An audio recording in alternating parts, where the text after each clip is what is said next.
Hopefully this all sounds good and everything. I tested a little bit, but we'll see.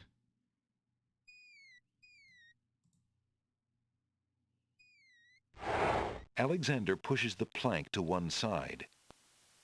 A box has been partially buried under sand.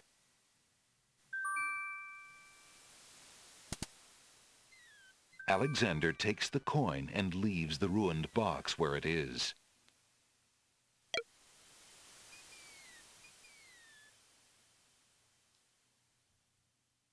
Alexander picks up his royal insignia ring from the beach.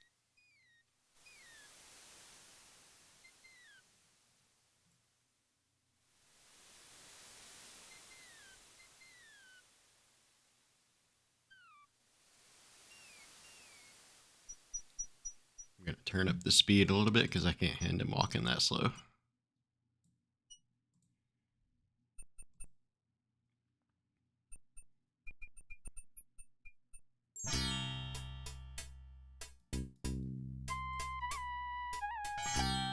Good day, peddler. Good day, sir. If you would like to get one of my fine new lamps, I'll need an old lamp in trade. Isn't it a rather bad business? Taking old lamps and giving new lamps in exchange? Well, there's always a chance that I'll find a genie. If I had a genie, I'd be richer than a king. Besides, there's always a roaring business in antique luminaries.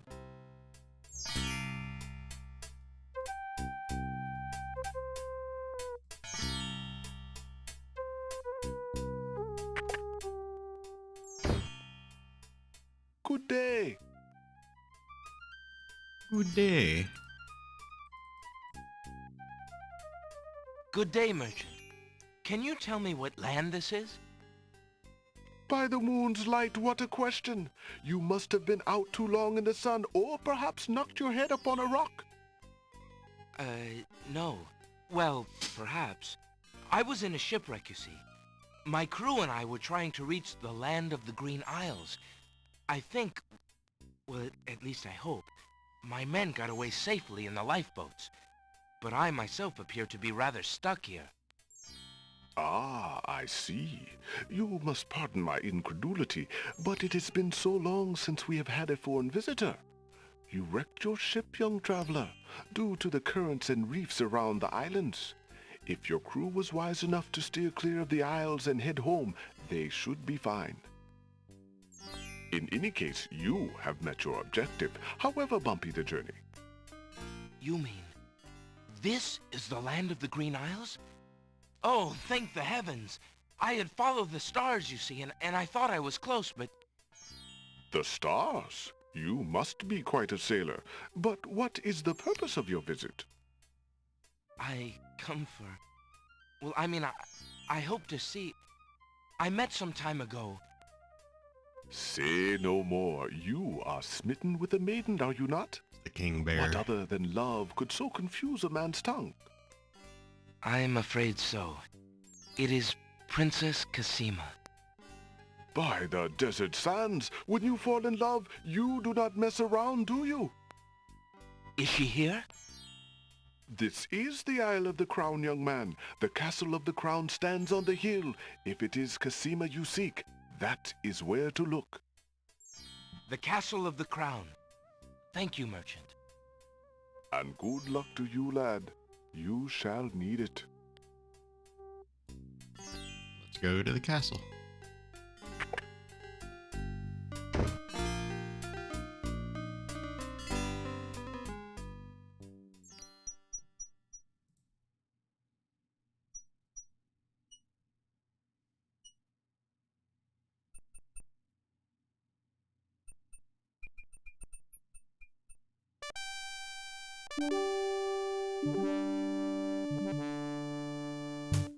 I haven't played this forever.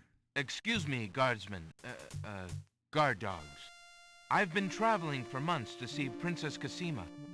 I would like an audience, please. I'm sorry, but the princess is not receiving visitors, particularly not strangers.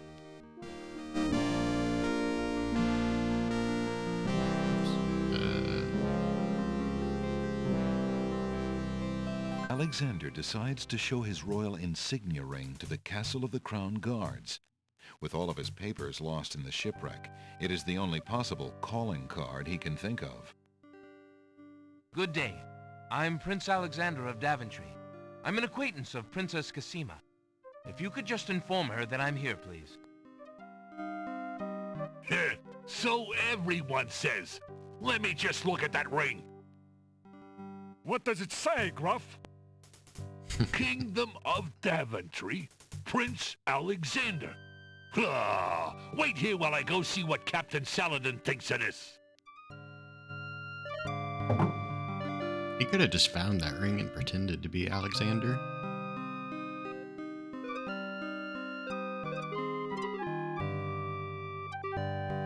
This has his The picture on it. guard returns a moment later with a majestic-looking creature. Captain Saladin speaks with a voice that is gentle, but reflects a will of iron. Prince Alexander of Daventry, I presume. You only see the starting I'm scene afraid page? I'm unfamiliar with Try and your refresh country, it. but I'm sure Vizier Al-Hazred will want to meet you, if indeed you are a friend of the princess. Actually, hold on a second. Please, follow me.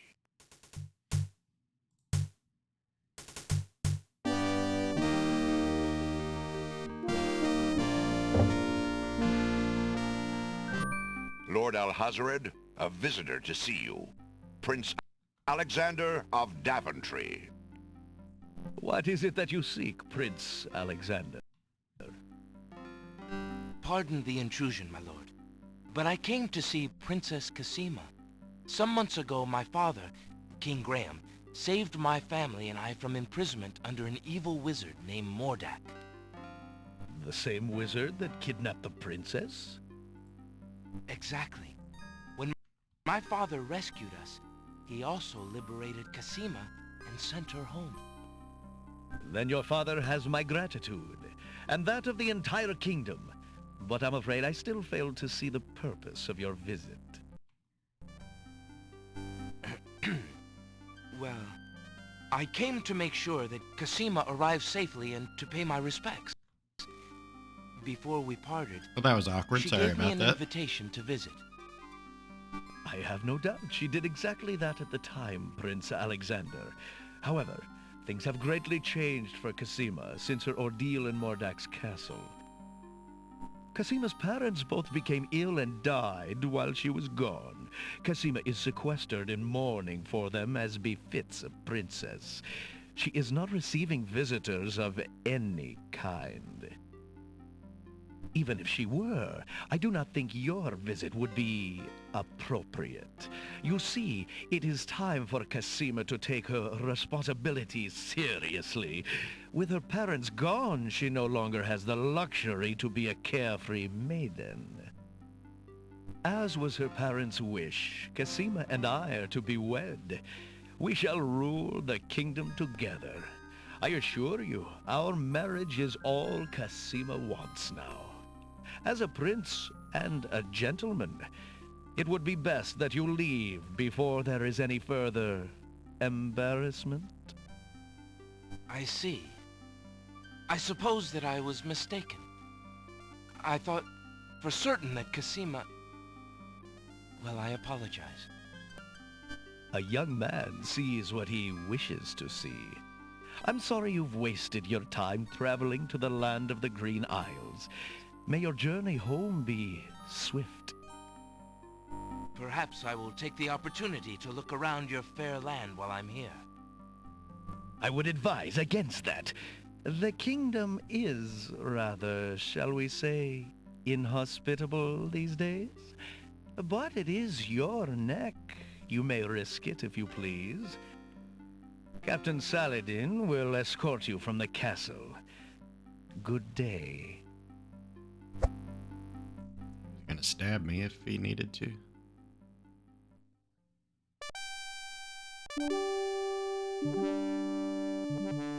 You have had your hearing with Vizier Al-Hazred. I trust you will respect his wishes and not return. I have been instructed not to let you into the castle again. Good day, my lord. Good day. Captain Saladin whispers something to the guard dogs at the castle gate, and they nod with understanding.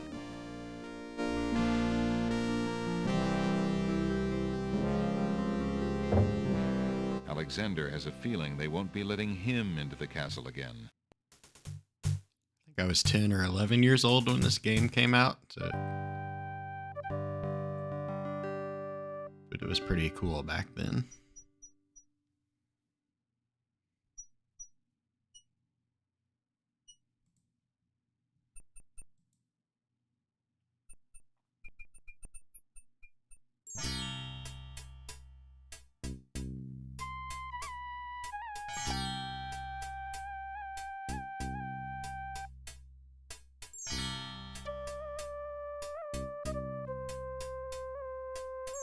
Old lamps for new.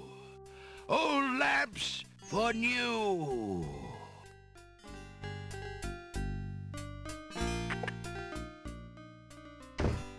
Hello. I will be right up. Now, what can I do for you?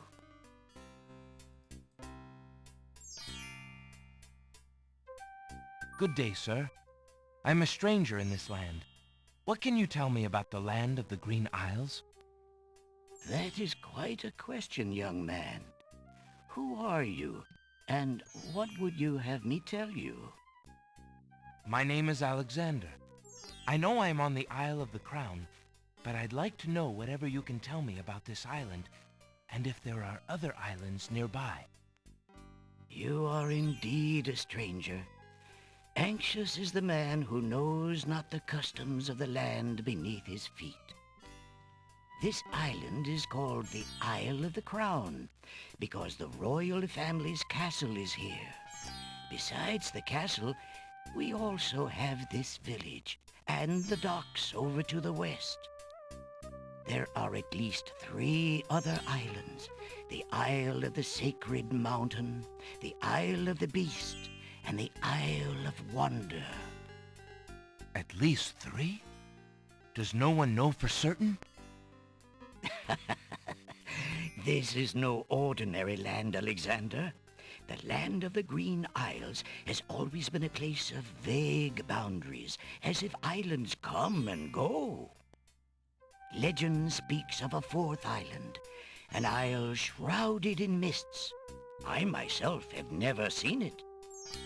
Then, too, the land of the Green Isles is said to exist on the boundaries of this world and the next. Even darker places are reputed to be closer here than anywhere else in the world. That's quite a claim. Claim, yes, but Heir probably today, just gone local tomorrow? Yep. superstition. We who Did I live put that here in there? on the Isle of the Crown, at least, sleep well enough at night. Those first 3 islands you mentioned, how might I learn more about them? Ideally, a young man seeking such knowledge would travel to their shores and learn about them firsthand. Meeting the leaders of each place would be helpful, naturally. Unfortunately, the ferry no longer runs between the islands. There has been much political unrest, and it has been too dangerous to travel for years.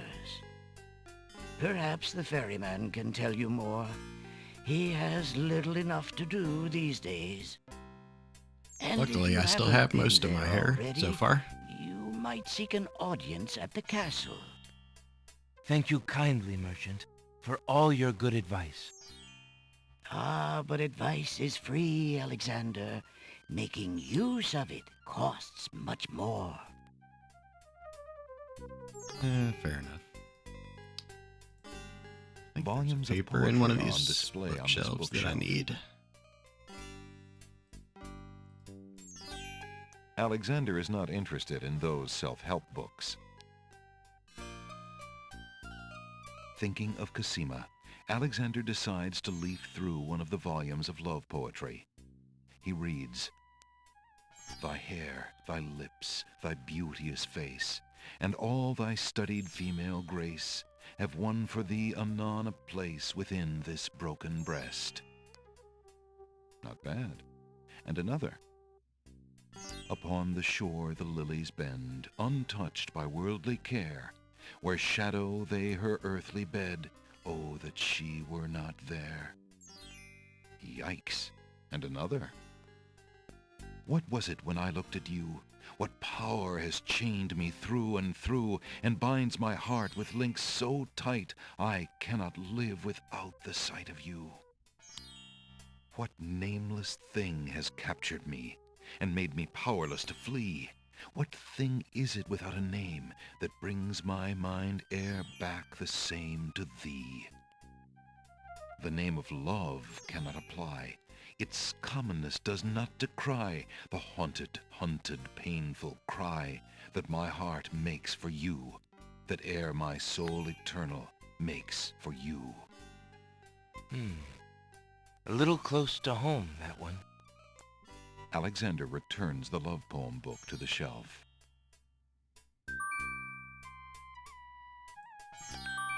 Alexander picks up the fallen page. It's the love poem he particularly liked. It must have fallen out of the poetry book. I see that old volume has lost another page.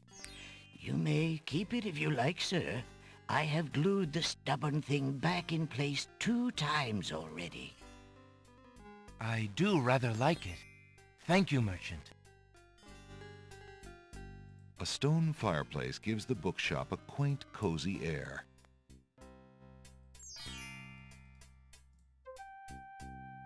Alexander rests his feet for a moment. Alexander picks up and leafs idly through a book called The Changing Role of Court Entertainers Through the Ages. Well, that was refreshing. This guy. Good day, sir. The mysterious old man just ignores Alexander.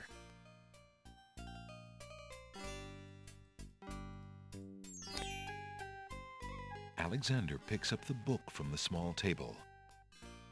Oh, yes, please, take that book. You have my most humble thanks for doing so, good sir. Really? Thanks. Really?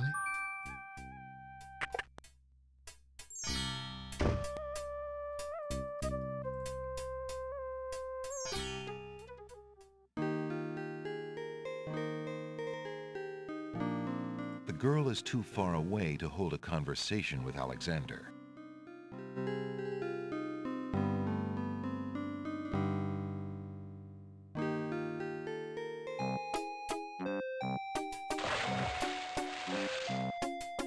Hey, stranger, come join me. The water is wonderful, and I can show you the way to the next island. Now, speaking of a good pun, I think they do funny things if you die in this game. Considering the poor condition of the shore, it looks like the easiest way to get into the water is just to jump off the pier. That's what I'm trying to do. Oh, there you go. The powerful currents grab Alexander. Struggle as he might, he feels himself being pulled out to sea.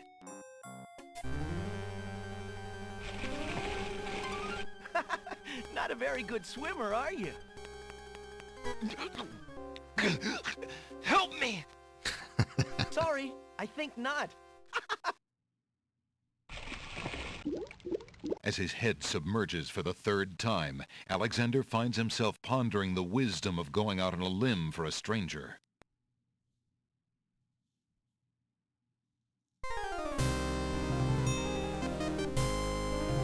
Tickets up. Next. Alexander couldn't handle those currents. That boy must be an unbelievably strong swimmer. Oh, that one's not that funny.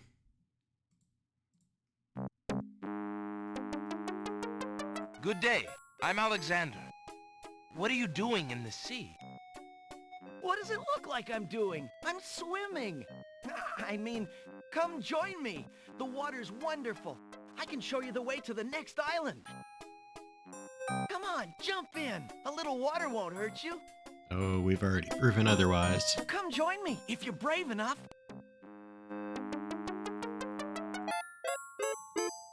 What are you waiting for? I said I'd show you how to get to the next island, didn't I?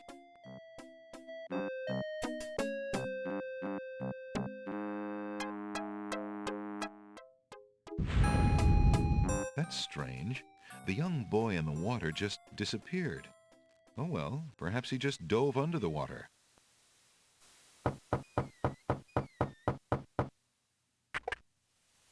Yeah, what do you want?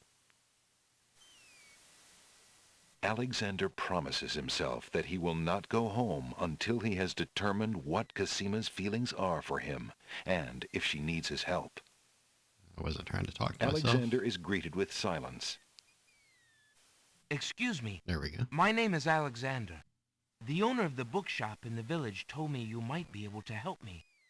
I hear you used to run this ferry for the islands. I'd like to talk to you if you have a moment.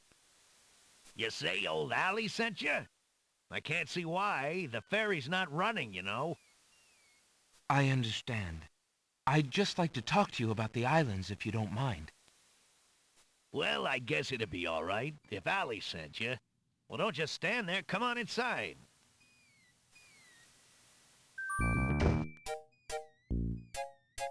What is it you wanted to talk about, young man? I see you have a rabbit's foot. Has it brought you much luck?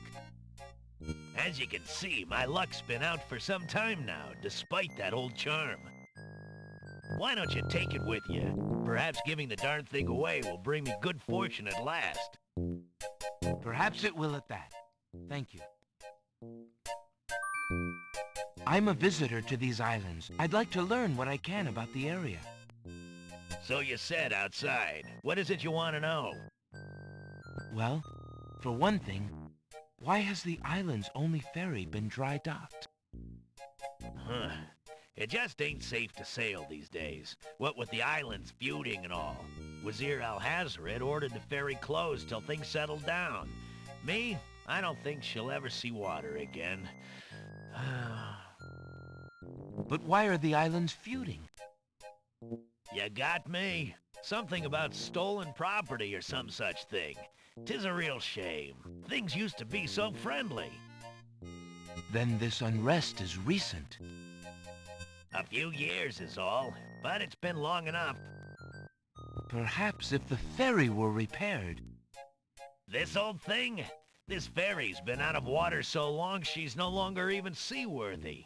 Her boards have dry rot. She'd fall apart at the first taste of seawater. But there must be some way to get off this island. There's only one other way to travel that I know of. A magic map. The owner of the pawn shop can tell you more about that than I can, Alexander. Tell me more about the ferry. I remember when I used to ferry Queen Ilaria and Princess Casima themselves. There was no thought of danger back then. They used to go visiting to care for the needy and to keep up the friendly relations between the islands. I remember their last trip. Things had started getting nasty by then, and when they came back aboard, I gathered that the Queen and the Princess had been received a bit coldly. Princess Casima was such a pretty thing, and she was terribly upset. But who could be spreading these lies, she asked the Queen, but the Queen had no answer. Social media. What do you do now that the ferry no longer operates? Me? I'm out of a job. The job my ancestors have held for generations. I'm the only one trained to avoid the reef and the rocks. But that knowledge does me no good now. Is there no other boat on the island? One that might be more seaworthy? Boats don't last long on these shoals, as you may have found out if you got here by ship. You can be quite sure that this old ferry is, or was, the only craft on the island. Tell me Yes, more he about is very Princess punny. Casima. Ah, such a beautiful child, and so pure of heart. Why, a contrary thought has never crossed her mind. Her mother was the same. The king and queen, they served the islands, not the other way around, always thinking about the people. They are sorely missed. What else can you tell me about the land? Let's see. The Isle of Wonder's a lovely spot. A bit crazy, mind you. Gotta have a good sense of humor to enjoy a tour there. What else can you tell me about the land? The Isle of the Beast is pretty, but unfortunately, you can't get very far onto the island. Crime and punishment. What else can you tell me about the land? The inhabitants of the Isle of the Sacred Mountain are the most gorgeous creatures you'll ever see. If you ever get to see them, that is. What else can you tell me about the land? The Castle of the Crown sure is a beauty. She's the finest palace ever built, I'll warrant. What else can you tell me about the land? Some say that the land of the Green Isles is near the edge of the world, and that the deadly currents are a result of a magnetism that sucks life from this world to the next. Of course, that's just silly talk. That's just silly talk. Well, I think I'll be going now.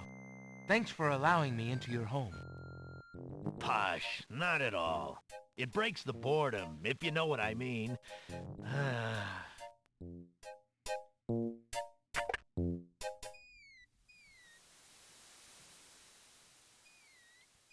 now we are off to get a magic map.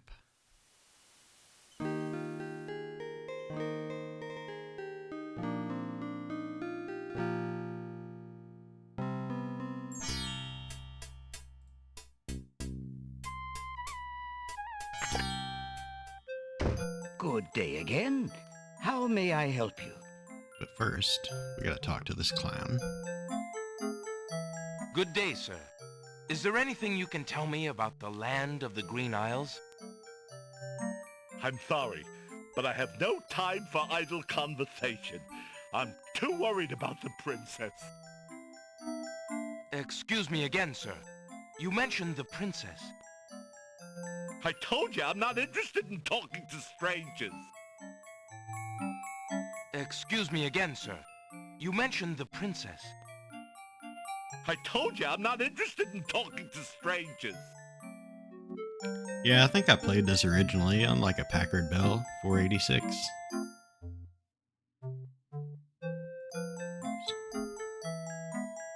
was a long time ago. Determined to learn more about the strange man's relationship with the princess, Alexander shows the man his insignia ring and formally introduces himself. I'm sorry to insist, but my name is Alexander of Daventry, and... I appreciate the offer of the ring, Alexander, but I'm afraid I'm already spoken. Daventry? Where have I heard of Daventry? Flying flint mice. You must be Prince Alexander. Cosima told me about you when she arrived home. How came you here? Why, by a ship now wrecked upon the sand. But you know Cosima? She truly spoke of me? Yes, I saw her briefly when she first returned home. She mentioned a prince to me, a Prince Alexander of Daventry. I'm afraid that was before she was told about her parents' deaths. You see, she arrived home a few weeks too late. The king and queen thought they'd never see her again. It is said they died of heartbreak. I'm afraid she's blamed herself. What a terrible homecoming. If we had only known. Terrible indeed, poor thing. Everyone in the kingdom seems to despair with her these days. The streets are silent. Where is she now? The princess is sequestered in mourning. It's a rather dated tradition, and not required, but the Wazir says she insisted out of respect. I see. You've yet to say who you are, and how you know the princess. I? Oh, pardon me. My name is Jallo. I am clown to the royal court, and had been since the marriage of Cosima's parents, King Calipham and Queen Alaria. Oh, those were the happy days. The pair of them were so full of joy and life, so in love. And Cosima's birth. It would be hard to explain how long they had waited, how they had hoped for a child. I mean, she was such a charming little thing, smart as a whip, kind and sweet. Oh, she means everything to this kingdom, Alexander, and to me. I'm so terribly worried about her. About her grief over her parents, you mean? Well, the truth is, I do not trust the Wazir or his plans for Cassima. I'm still living at the Castle of the Crown as court clown, his clown. But it is more to keep my ear to the ground than out of loyalty. I wish I knew what the princess thinks these days. If only I could find Sing Sing, Cassima's pet nightingale. I might be able to send the princess a message. As it is, I must wait for the end of her seclusion. Now I'm afraid I must hurry back to the castle. I'll try to return to the bookshop again later. Thank you for speaking with me, Jallo. I hope we meet again soon. Bird is the word. Now I'm gonna have How that much song for stuck that in my book head. on the counter, merchant? It is a fine book, is it not? I obtained it from the estate of the one and only magician this kingdom has ever had. Poofed himself into an aardvark in the end, or so I heard. It's unfortunate. I never found the spells all that useful myself, but then I lead a boring life. I tell you what, if you can find another rare book, something a bit more marketable, I might be willing to exchange the spelled book for it. So he wants a rare book.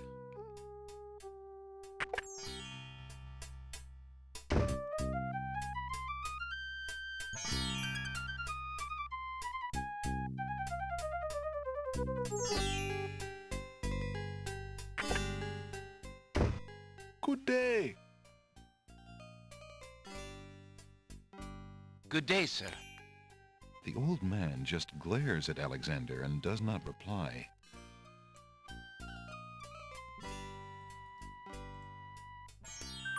Alexander takes a mint. Excuse me, merchant, but the ferryman mentioned that you might have a magic map of the land of the Green Isles. Why, as a matter of fact, I do. I keep it under the counter. It's been gathering dust so long that I nearly forgot about it.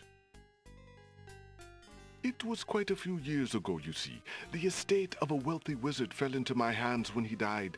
It was useless magical junk mostly, which reminds me, I've still got some things of his in the back that I need to dump out.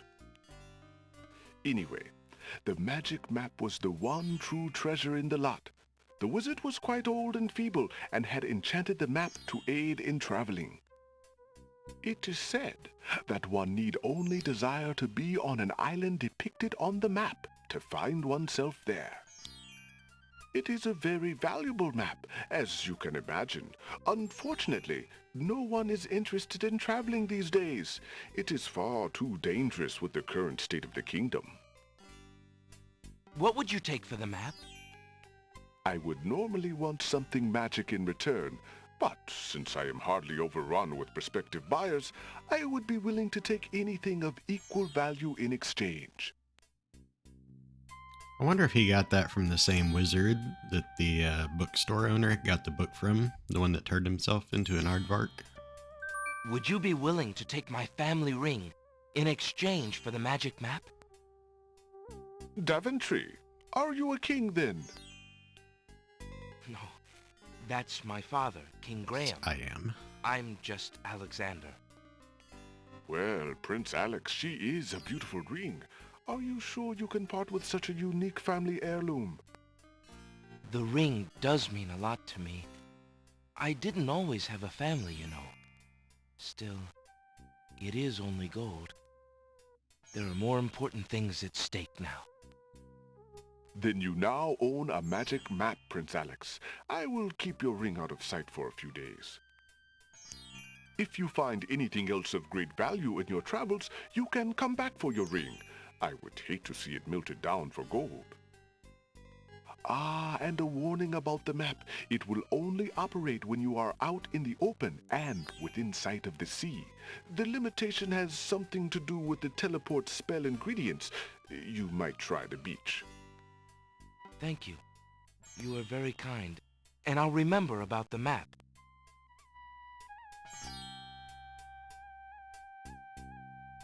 Suddenly, the old man in the concealing cloak sneaks past Alexander, and with a sneaky dart of his hand, steals a mint from the candy jar. The old man stuffs the mint into his mouth and wobbles unsteadily out of the pawn shop.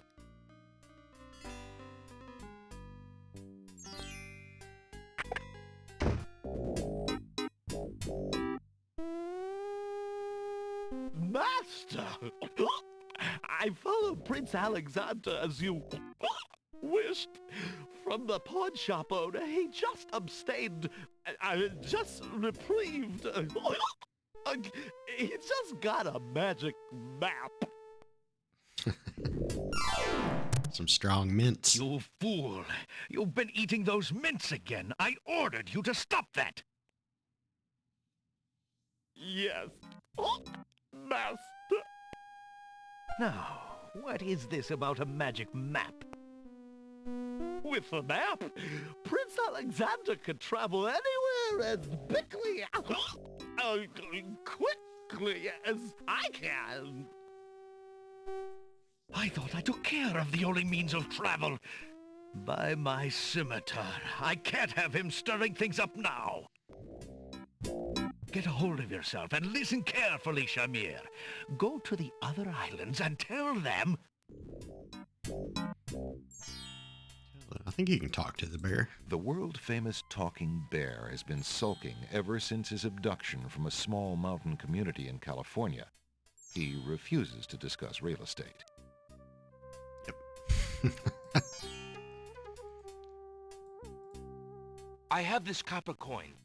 Is it of any value to you at all? Most interesting. I have never seen a Daventry coin before, but it is copper genuine enough. I might even find a buyer who is interested in foreign currency. The items on the front counter are the only things in the store that I can let go for the price of 1 copper. You may make your choice from there. Alexander looks at the items on the counter to make his selection.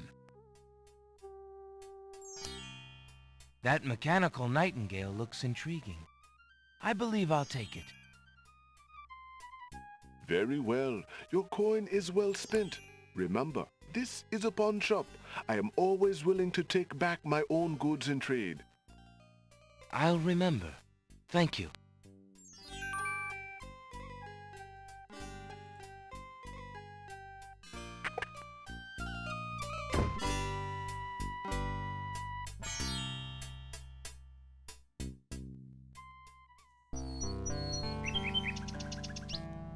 A nightingale perches on a high branch of the tree.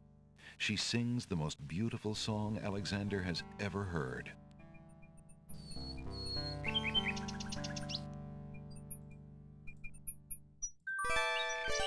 Alexander winds the mechanical nightingale and places it on the ground.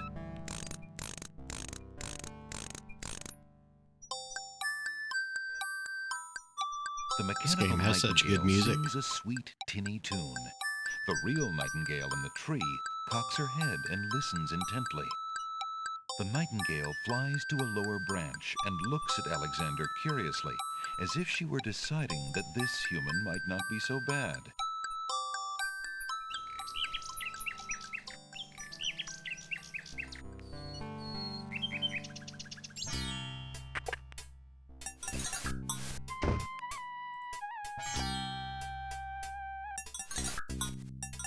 Alexander sorts through the odds and ends that the pawn shop owner dumped into the pot. Magic exploding gum wrappers, a shattered crystal ball, a cracked wand, a fake thumb. Near the bottom, Alexander finds a little glass bottle labeled ink. It appears to be empty, but Alexander decides to take it anyway. You never know when a small bottle will come in handy. Yeah, I don't remember the fake thumb being in there. But it's kind of creepy. Guess it'd be more creepy if it was a real one.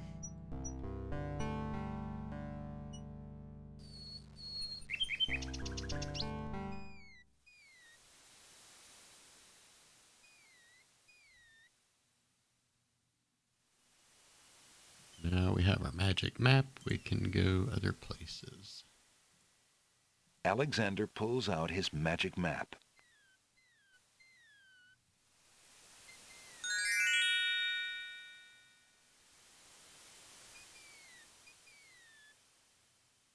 Alexander feels a strange pulling sensation.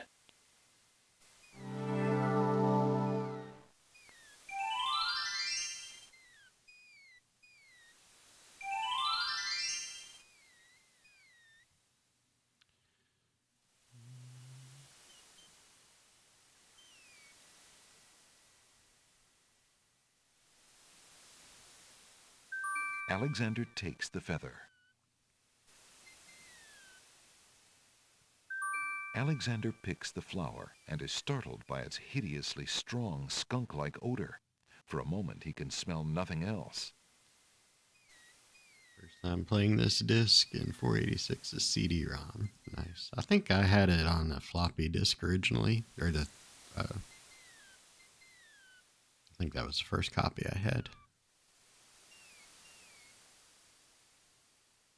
This is the CD-ROM version. Alexander pulls out his magic map.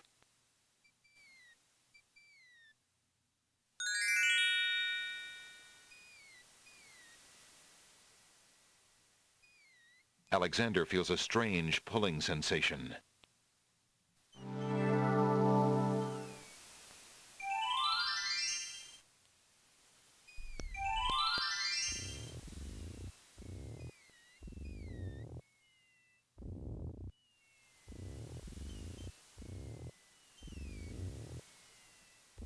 One of the oysters is sitting up in bed and doesn't look very happy. He seems to be the only one who can't sleep. In the oyster's mouth, Alexander can see a glint of white. Alexander hears someone coming.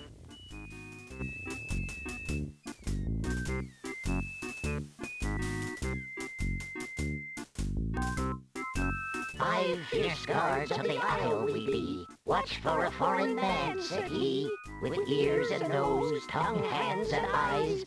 Its nature cannot be disguised. If man it be, then man it dies." These gnomes are so creepy. Old Tom Troll, smell your smell. Do that which you do so well.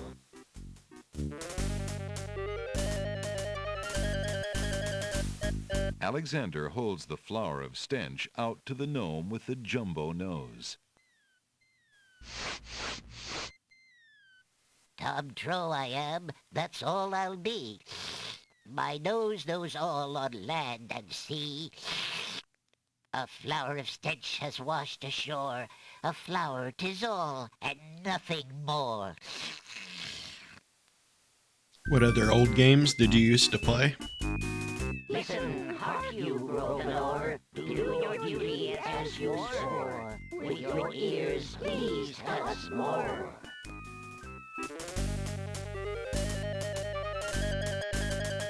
Alexander winds the tin nightingale and plays it for the gnome with the monumental ears.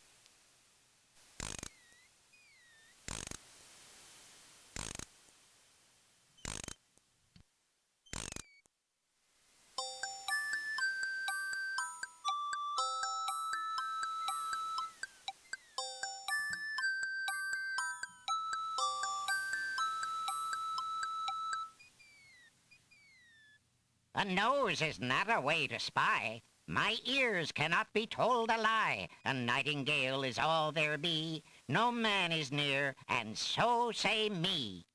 He has some giant ears. Taste, Grump, that we might know whether friend or whether foe.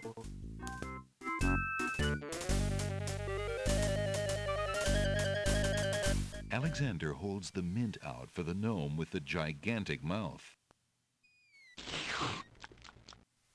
Grump knows a tasty treat. It matters not what others bleat. No danger is this one so sweet. Original Warcraft. Nice. Dilly, use your hands. Is it beast or is it man? I may do a stream of that one sometime in the future. Haven't played it for a long time. Alexander holds the rabbit foot out for the gnome with the huge hands. Be all you mad? What aileth thee? A bunny can't trill merrily. A hare does not at all taste sweet. A rabbit here is all we greet.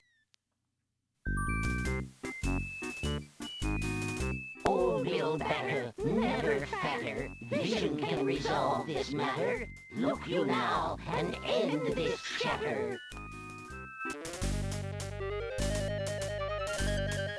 Alexander pours the contents of the empty-looking ink bottle over himself.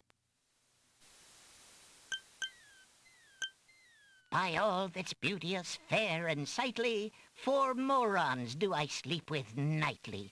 There's nothing there at all, I say. Enough of this. Let's now away.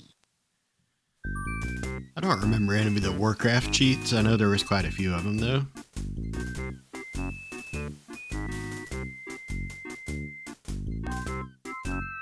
Alexander did it. He's fooled the guards.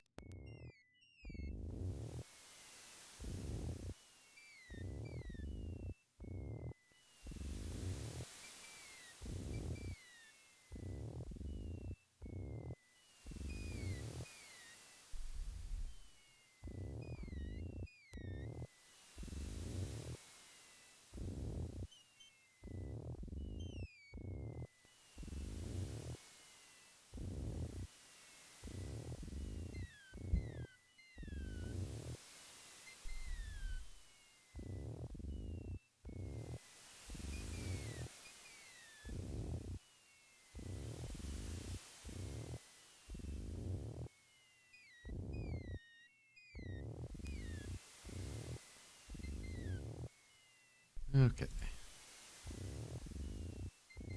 Alexander picks up the object floating in the water. It appears to be a string of letters. They say, "Where are you going?"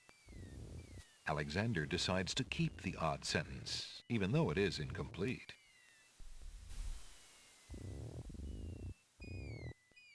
Why aren't you asleep like the other oysters?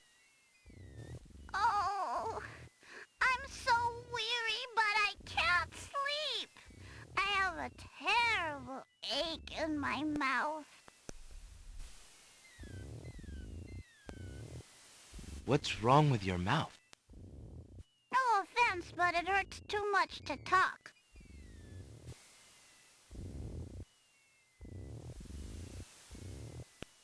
What's wrong with your mouth?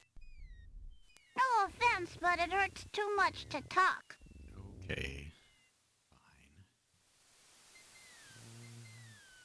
Shall I read you a bedtime story? If you're having trouble sleeping, perhaps you'd like me to read to you. Hey, that would be great.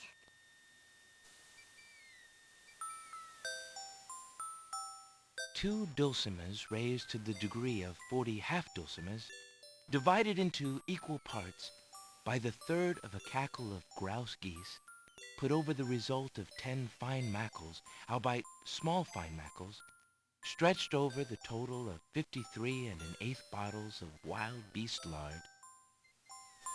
What? Alexander makes a grab for the pearl. Yeah, Blizzard had some awesome games back in the day. It feels great.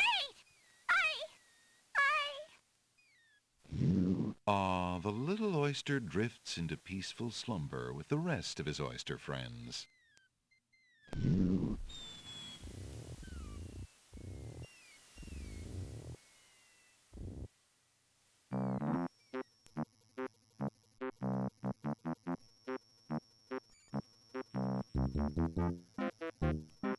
Save here in case I...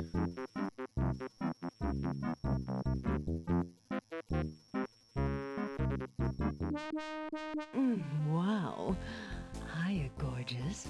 Oh, what a luscious-looking hunk of flesh you are. Why, thank you. Thank you, I guess.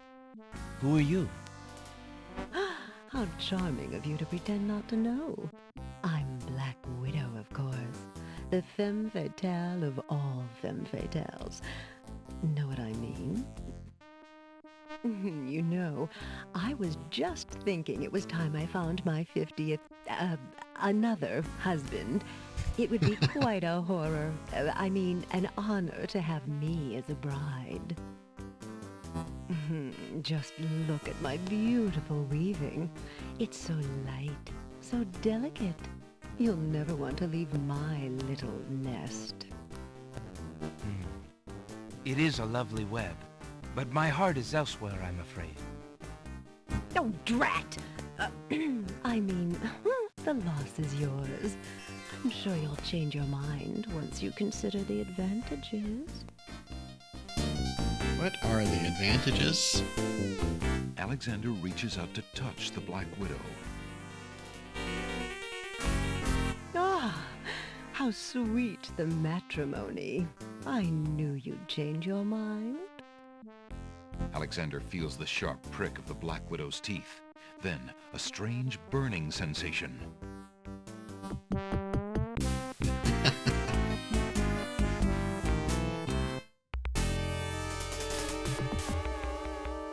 Ah, a widow again.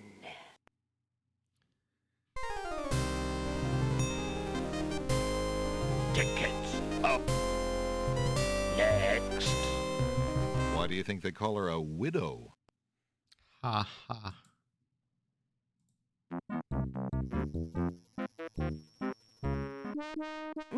What?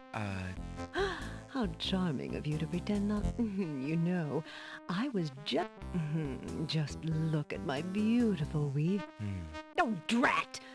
The loss is yours. I'm sure you'll change your mind once you consider the advantages. Hey, don't touch that thread! Alexander snatches the scrap of parchment, curious to see what's written on it.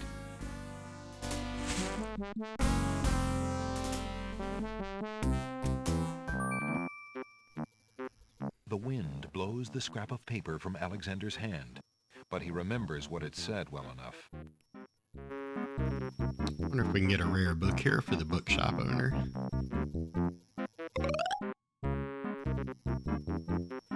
What do you think you're doing? I'm sorry. I didn't realize these books had an owner. I'm in need of a rare book. Yeah, some of the puzzles were tricky when I was a kid. All books have owners, my good man. And this book owner, bookworm to you, wouldn't part with one of his books for anything. Isn't there something I can do for you to pay for the book? Let's see. Do you have an itinerant clause? No. No clauses at all, I'm afraid. As an exception, you always should.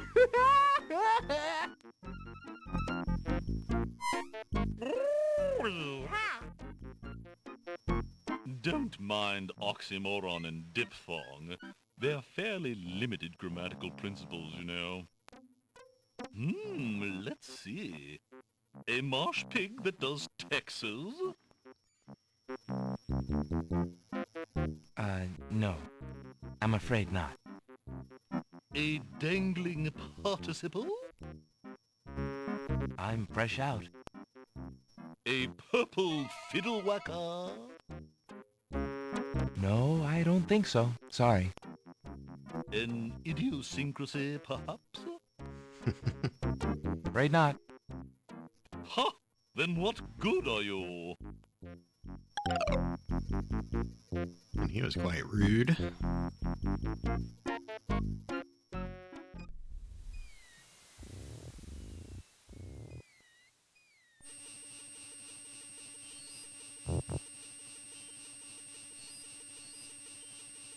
Alexander takes a bottle of milk from the milkweed bush.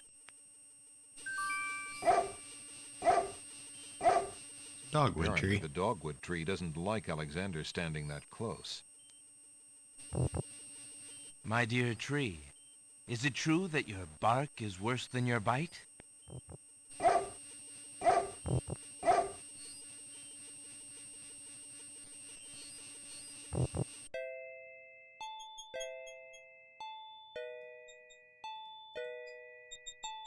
Alexander takes a close look at the tomato on the ground. It appears to be darker than those on the vines. What are you staring at there, boy? Go away, you rootless thing, you! Yeah! He is quite rotten. That tomato is definitely rotten. Let's take it with us. Hey! What do you think you're doing there? Get your hands off me! Hey! Alexander picks up rotten tomato and puts him away. One never knows when one will need a rotten tomato.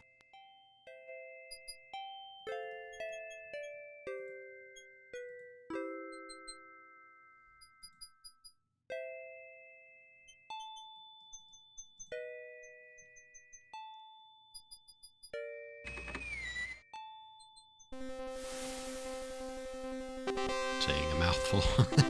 Yes.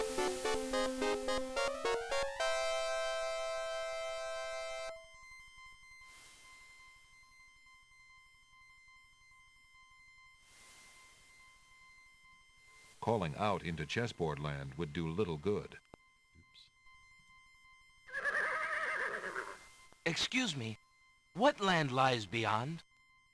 What land? Chessboard land, you knave. I see. And is chessboard land part of the land of the Green Isles? It is the home of the red and white queens, rulers of the Isle of Wonder, fairest of the islands that owe loyalty to the king of the land of the Green Isles. But perhaps not for long. What do you mean? What is the purpose of unity with the great king and queen dead? The princess is worth serving, but the feud with the other isles is strong.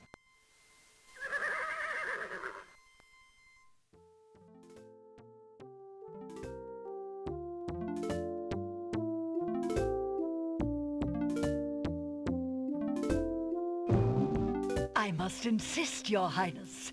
I shall send the lump of coal to the Vizier and the Princess as a present for their wedding, and that's the end of it. And I suppose you'll leave me with only this stupid spoiled egg to send, Your Highness. I want to impress the new king and queen of the realm as much as you do. As queen of this island, I have every right to that lump of coal.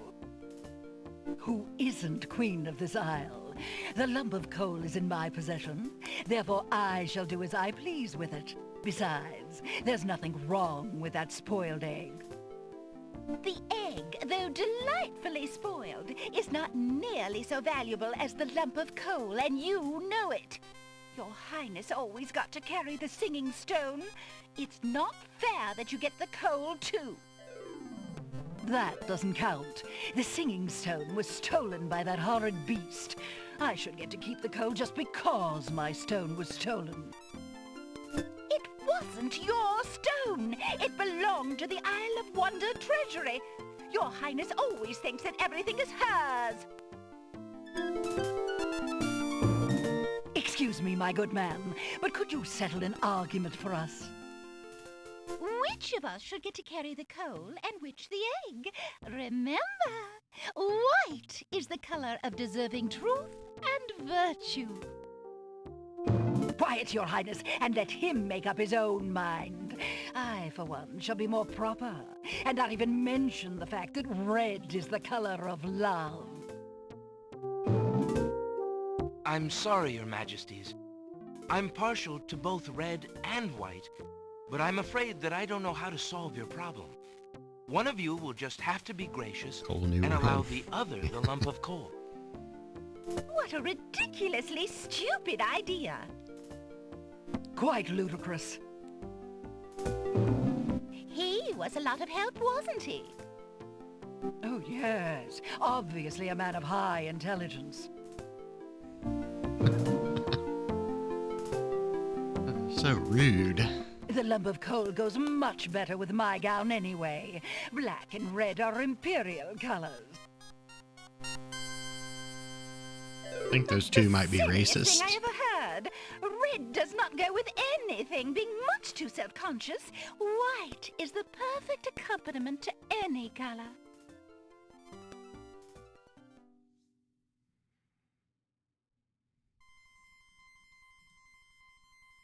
Alexander picks up the Red Queen's scarf.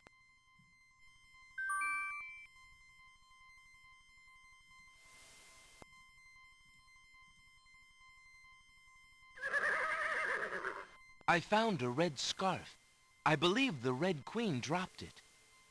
The Red Queen is always dropping her scarves. She thinks it's fashionable. Keep it, and consider yourself honored.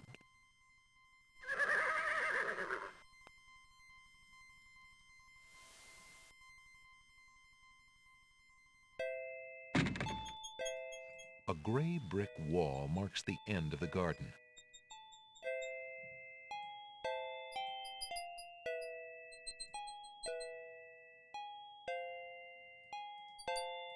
Alexander decides to examine the vines on the wall more closely. Come closer! We like you! I, appreciate your enthusiasm. But I'm really not interested. Don't leave us! We like you!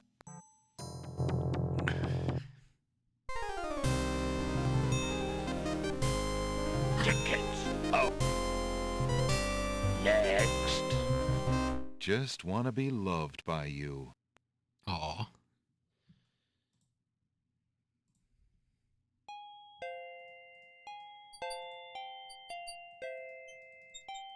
Alexander picks a head of iceberg lettuce. All choked up there. Yes, that is Ye hilarious. gads! Is that cold? Those vines are clingy.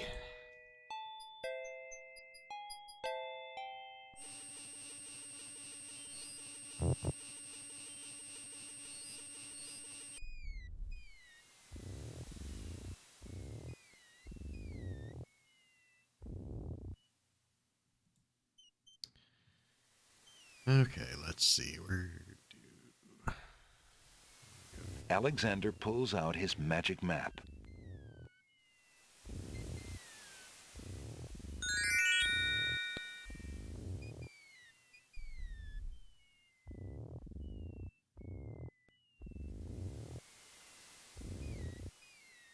Alexander feels a strange pulling sensation.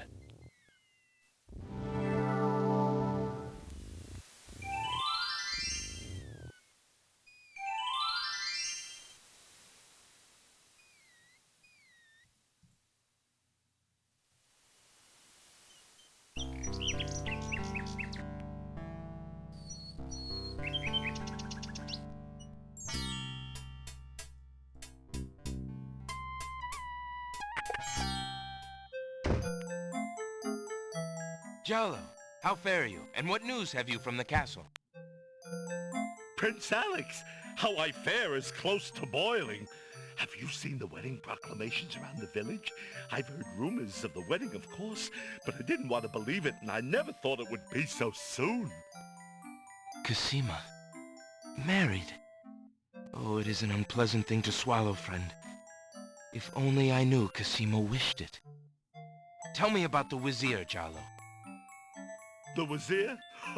Now there's a dangerous subject. His name is Abdul al-Hazred. He came to the kingdom 15 years ago. The king was fascinated by his knowledge and his fine-sounding ideas. It didn't take long for al-Hazred to convince the king to trust him with the minor problems of daily government. You see, Caliph had a wife and a new daughter he wanted to spend time with. Al-Hazred became Wazir. Yeah, I think I had the same thought there. But Well, he's had his eye on Cosima ever since she was a young girl. And she is the only thing between him and the throne. Do you think he means to harm her? Oh, I honestly don't know. I think he'd rather keep her as wife. But whatever his plans for the princess, he will use her to his best advantage. That's his way.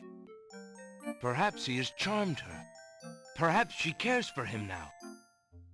The Vizier is capable of anything. And Cosima must be vulnerable and lonely right now.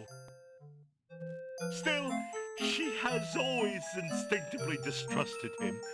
Cosima has a good head on her shoulders. I'd be surprised if she's truly fallen for his words of love. I must return to the castle, Prince Alex, and you to your wanderings. May we both fare well.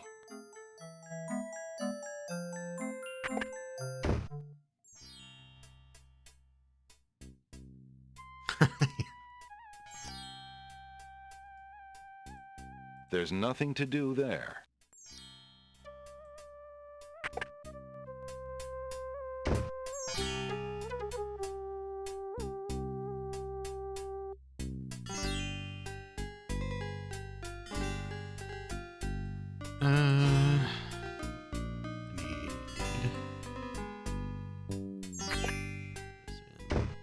Your candy dish is empty. I am sorry, sir, but I have no more mints. Somebody has eaten them all. Well, get some more then. I fear that is impossible. Without the ferry, I can no longer get imports from the other islands, and we do not grow mint extract on the Isle of the Crown. Oh, I hate not getting what I want.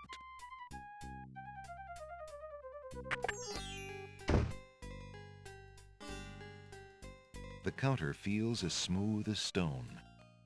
Looks like it's made out of wood, though.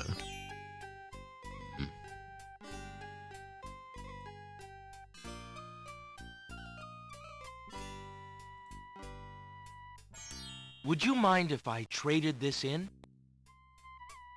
Of course, Prince Alex. Please choose something in exchange for the items on the counter. Alexander looks closely at the items on the counter to make his selection.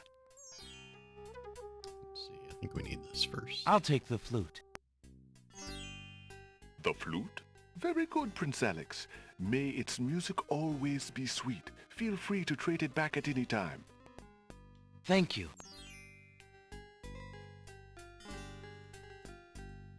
I wonder if I can play the flute here. Oh, you can. Alexander plays a lovely little tune on the flute.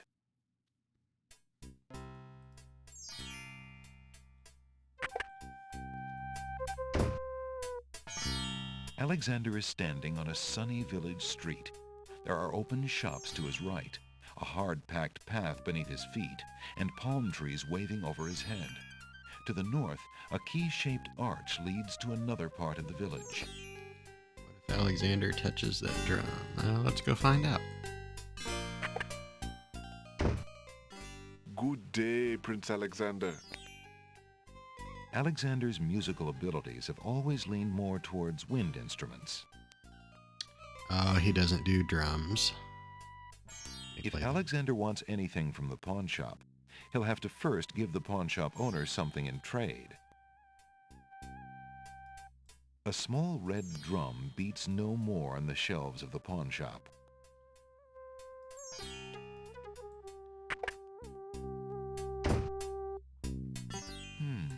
Alexander doesn't remember that sign being on the wall before.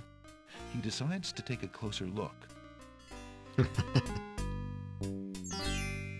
It's a proclamation. It reads, "Citizens rejoice, announcing the royal wedding and coronation of Wazir Abdul al-Hazred and Princess Cosima. For reasons of security, the wedding will not be open to the public. Long live the new king and queen of the land of the Green Isles." Alexander feels his stomach turn at the thought of the dread event. If he doesn't do something soon, Cosima will be another man's wife.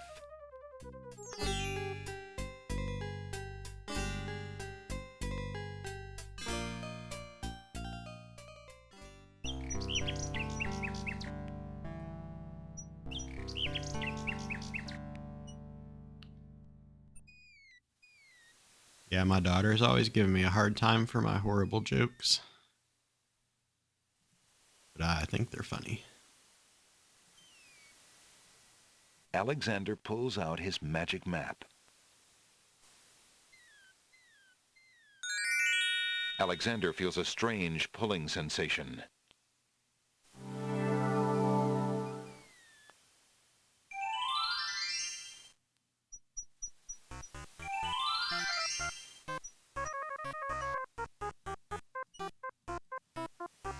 there's an odd little creature dangling from that tree branch. Hello, friend. Aren't you an odd-looking little fellow? I'm not odd-looking, you are. Oh, I'm sorry. I didn't realize you could speak. Speak not. Funny is, speech I am and nothing but. The guy reminds me of Yoda. You speak strangely, friend. Strange, my speech is not. Eloquence I speak with. But who are you? And why are you here? Away I fly my home from. Lost I am therefore. As my name too, can you guess not? It's what I do this branch with, and the way I speak of. Are you a dangling participle? Won't you come down? Come down? Why for? No, you I do not.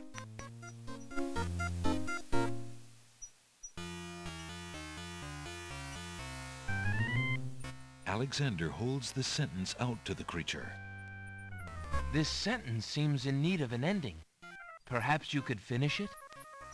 Where are you going? Where are you going? Monty No, Python I joke. do. Where are you going I can imagine. to? Like you I do. Go I with you?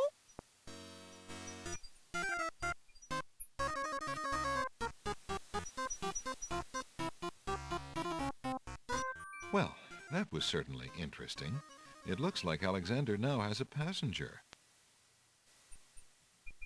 Hope he doesn't poop in my pocket.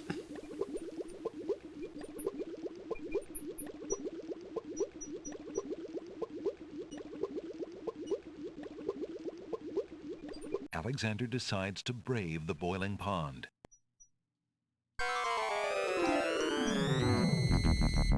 And soon realizes a deep sympathy for soup vegetables as he learns the true meaning of being in a stew.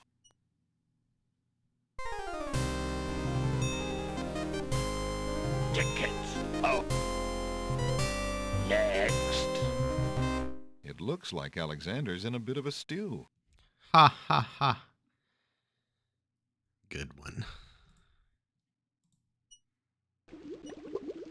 A pond lies across the path. The water boils as if over some magical flame. What song did you play?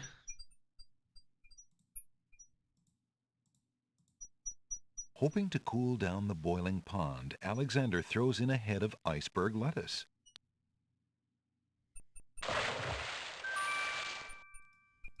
The enchanted pond has been cooled by the iceberg lettuce. Though still hot, it is no longer boiling. Alexander decides to brave the steaming pond. Ouch! Ow! Ooh, ooh, ooh, ouch! The pond is no longer boiling, but it's hardly bathwater. Alexander takes the old hunter's lamp from the tree.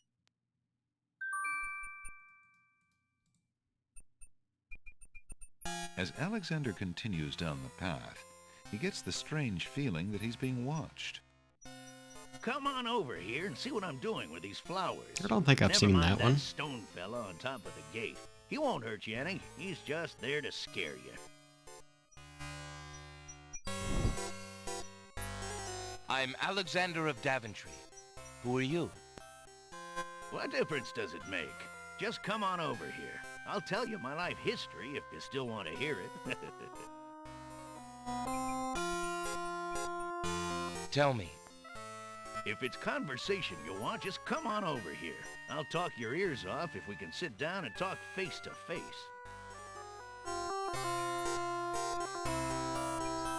A stone archer sits atop the lintel of the gate like a silent guardian. His stone bow is tightly drawn and fitted with a single stone arrow.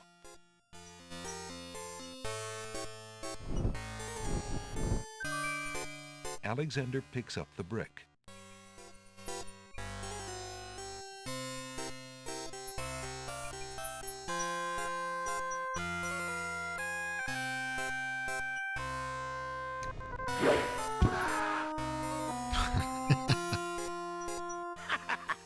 Gotcha this time.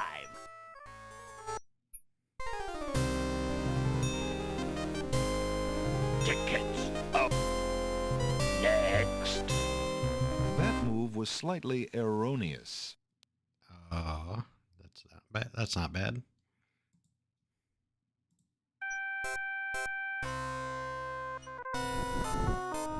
You aren't going to listen to me, are you? Well, we'll just see about that. That's odd. The gardener just disappeared.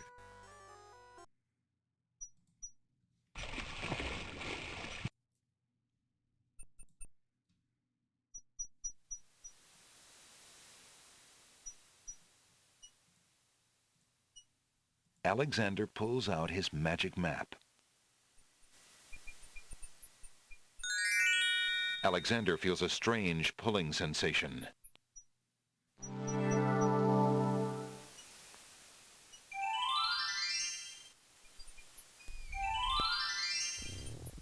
Yes, it is.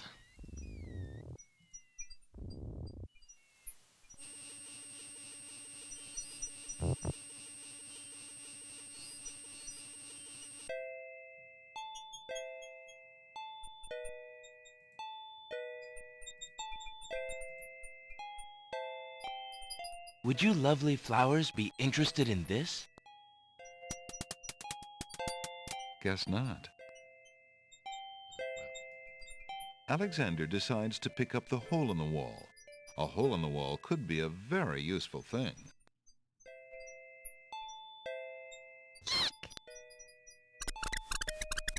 Alexander startled the poor thing. It's run off to hide behind the wallflowers.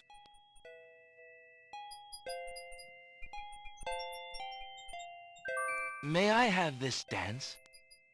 Oh, my! Hee hee.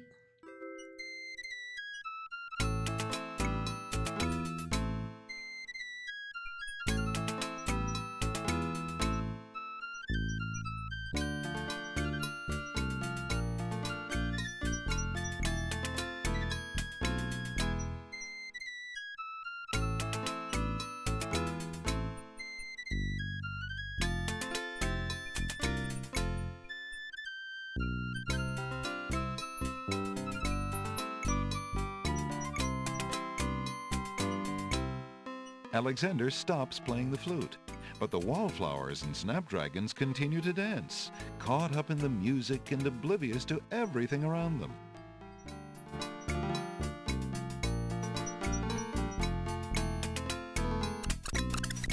While the wallflowers dance, Alexander snatches the hole in the wall. Such a snazzy tune.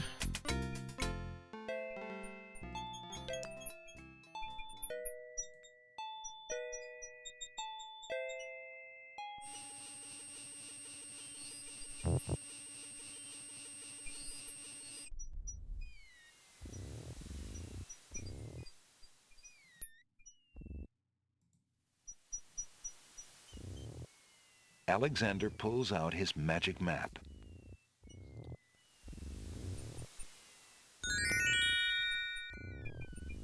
Alexander feels a strange pulling sensation.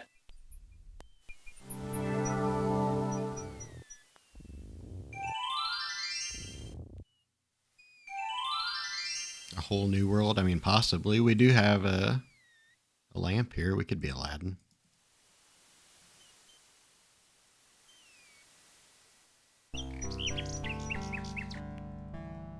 To reach the village, Alexander need only walk there.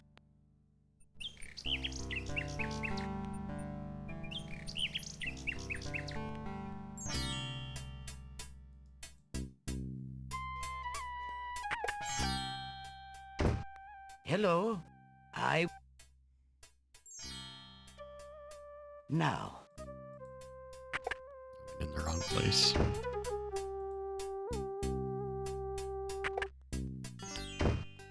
Good day, Prince Alexander.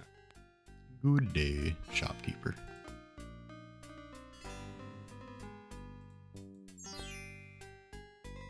Would you mind if I traded this in? Of course, Prince Alex. Please choose something in exchange for the items on the counter. Alexander looks closely at the items on the counter to make his selection. I believe I'll take the tinderbox. Very good, Prince Alex. Enjoy your tinderbox and bring it back anytime. Thank you.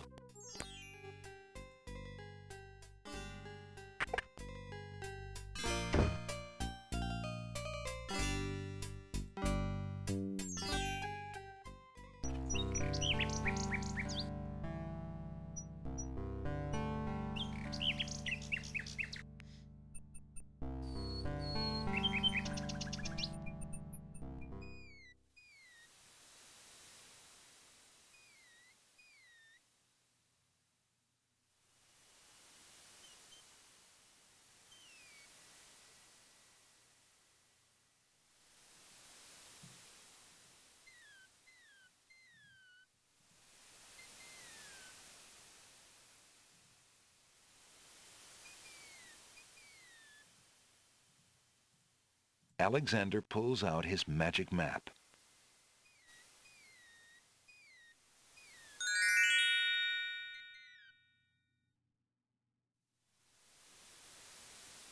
Alexander feels a strange pulling sensation.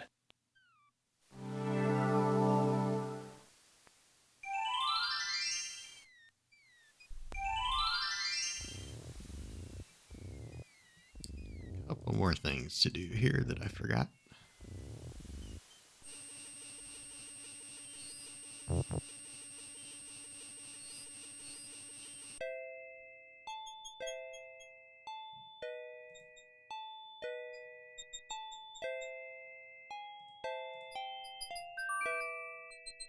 Alexander gives one of the baby's tears a bottle of milk. The other baby's tears seem to resent Alexander's gift for some reason. They're jealous. Alexander has no reason to gather tears in that lamp. Oh, I guess we can't do that yet. To take...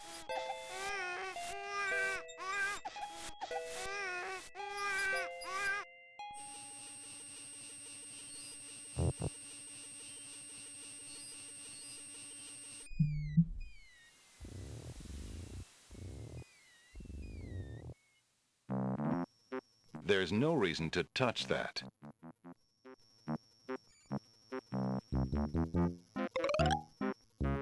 Do you have anything interesting yet? I do. A regular abnormality?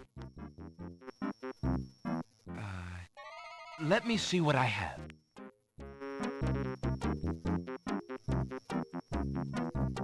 I found this little fellow lost on another island. Coming home I am too. There you are, you naughty boy. I told you not to leave the island. Glad I am seeing you too. A most solemn celebration.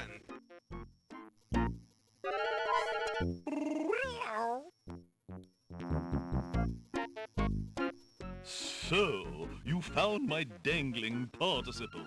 I suppose I'll have to give you something. Let's see now. Was it a rare book you wanted? Yes, sir. Well, then none of these will do. They've been sitting in the sun far too long and must be well cooked by now.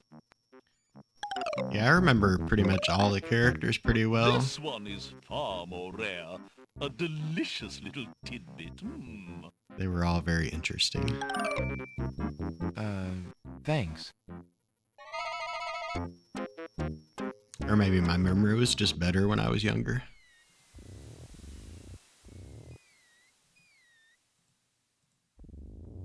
Alexander pulls out his magic map.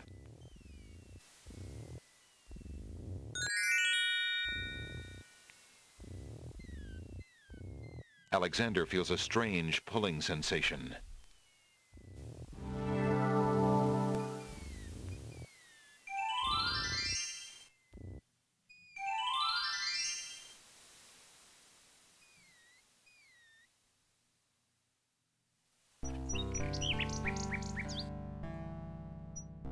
Yeah, I think this came out in 92. So I would have been 11 when this came out. Hello. I will be right up. Now, what can I do for you?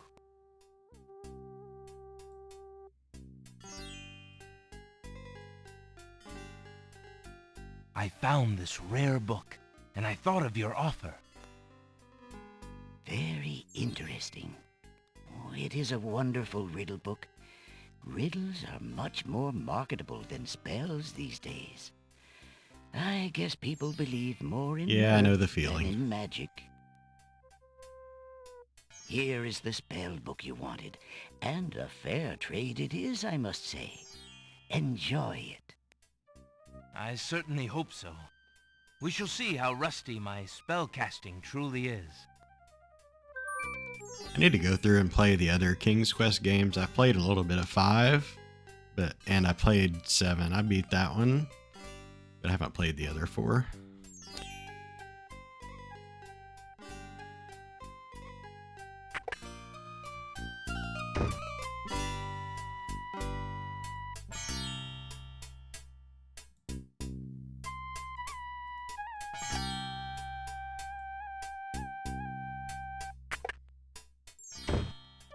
Good day, Prince Alexander.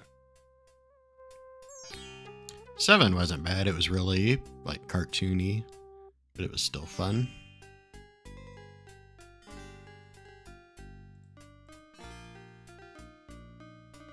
I found this large pearl.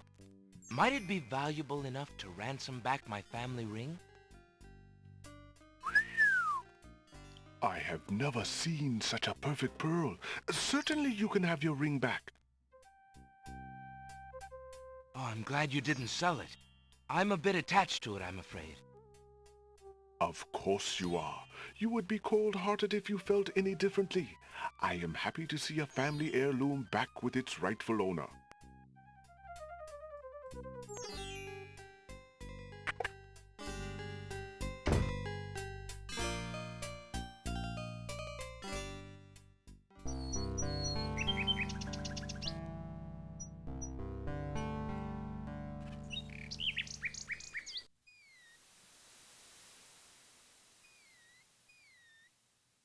Yeah. I would like to see this remade with modern graphics. I bet they could make it look really amazing.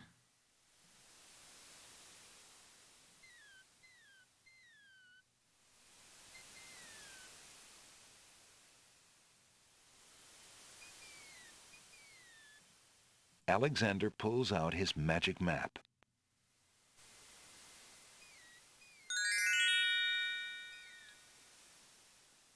Okay, I think. Alexander feels a strange pulling sensation. I think another game I played around this time, I played a lot of the Wing Commander games.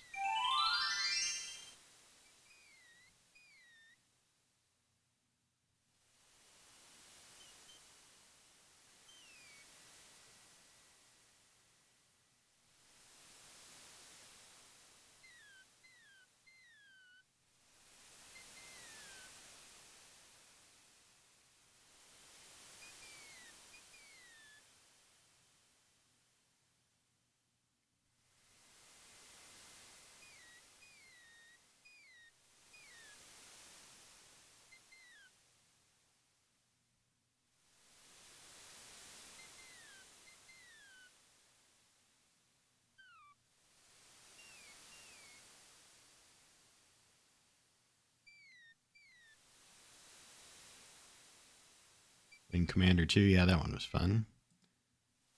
I don't remember the first one very well. It was really old, but I remember 2 and 3. Played quite a bit of those. And then Wing Commander Privateer, that one was really good.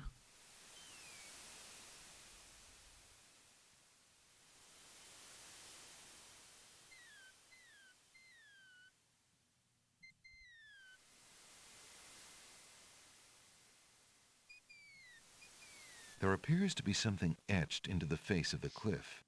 Alexander decides to get closer.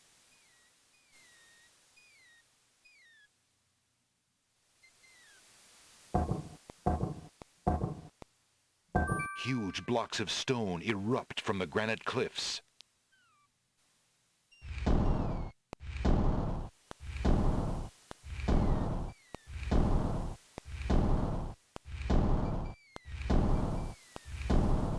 Alexander Hopefully I do not fall off of these.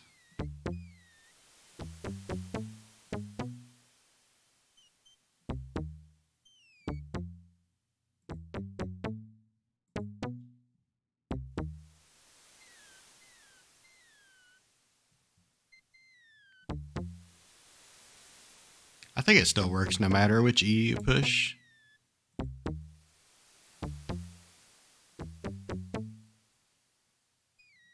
Alexander examines the strange etchings in the face of the cliff. This one I gotta look up. I don't remember the symbols.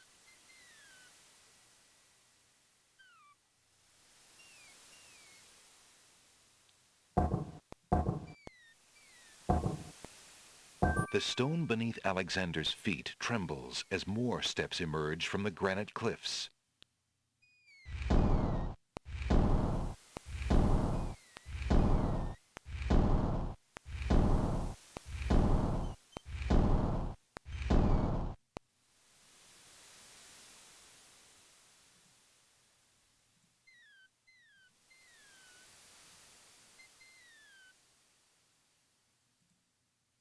Just for fun.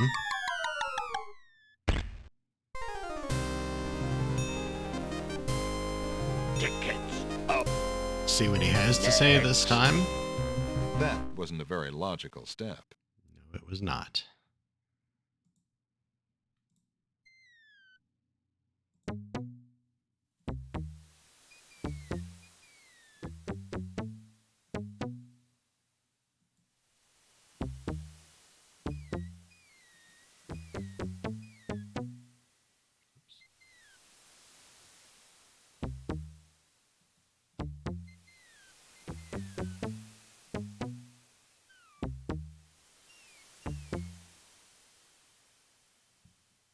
Alexander examines the strange etchings in the face of the cliff.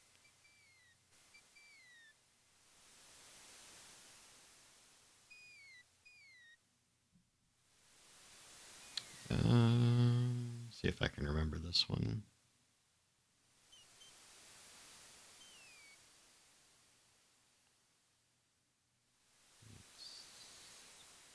This one. This one. And this one. Alexander gets the feeling that was the wrong button. Oops!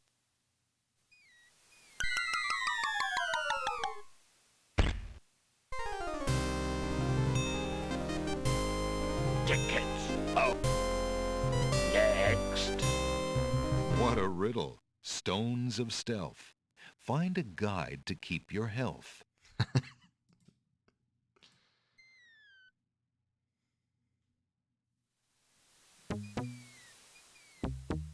Shall remember.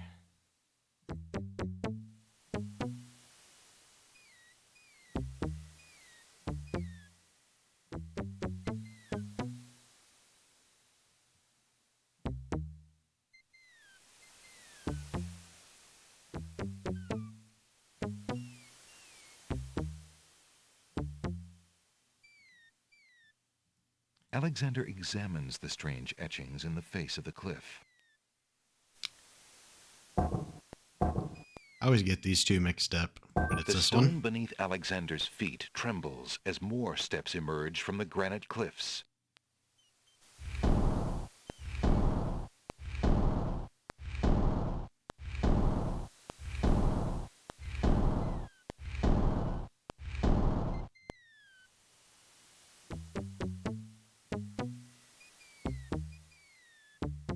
Kind of funny. This was the game's copy protection mechanism since you needed the manual to solve them.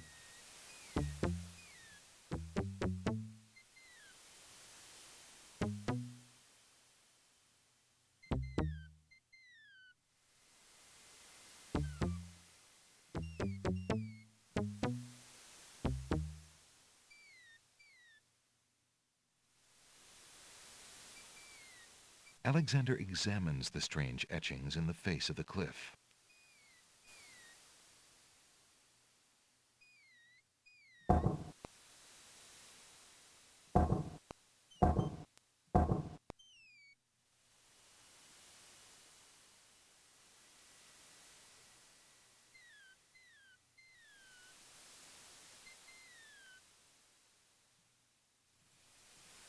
Nothing happens.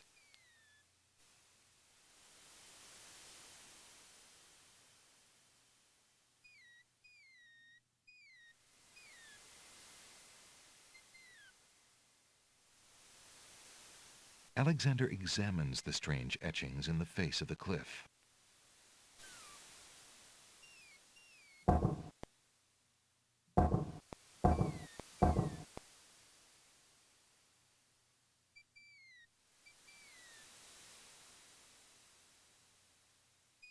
pretty sure that's right.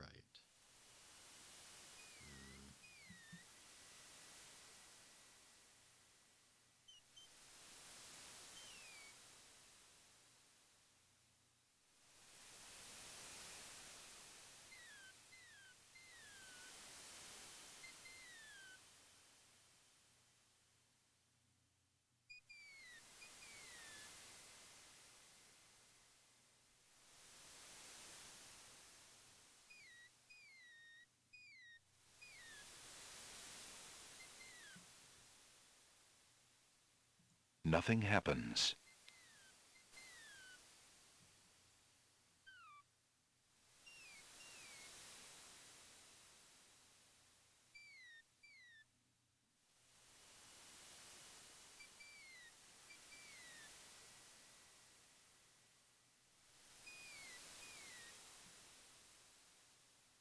Alexander examines the strange etchings in the face of the cliff.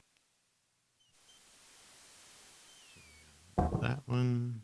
That one.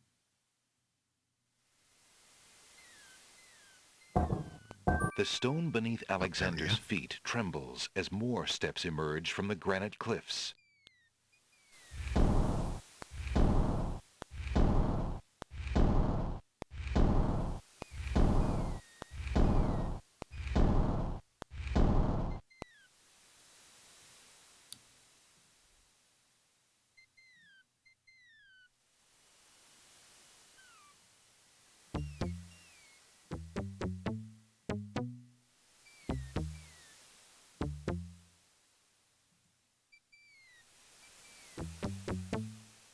Not taking things for granite.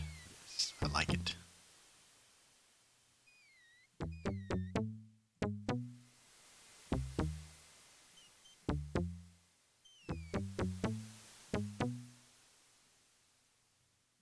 Alexander examines the strange etchings in the face of the cliff. All silent cry the noble boulders.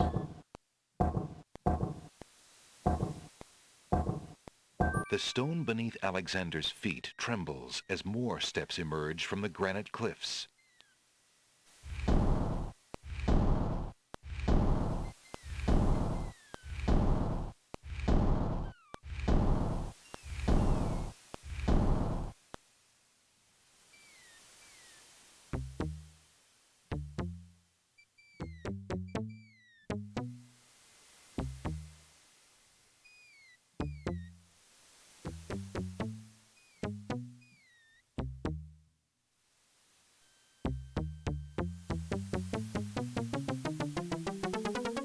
Alexander finds himself finally at the top of the cliffs.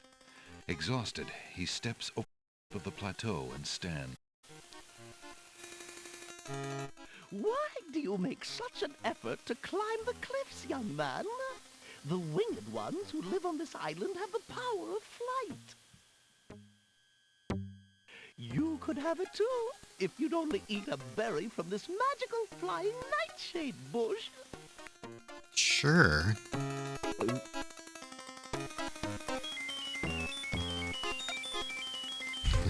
That's so... See? The sweet berries will make you float like a petal on the wind. Try some. But who are you, matron? I mean, I am only a poor old woman who wishes you well, handsome stranger. Think of me as your grandmama, if you like. How can this plant give the power of flight? Listen, son, I'll be happy to answer any questions you like, but only if you at least taste these delicious berries.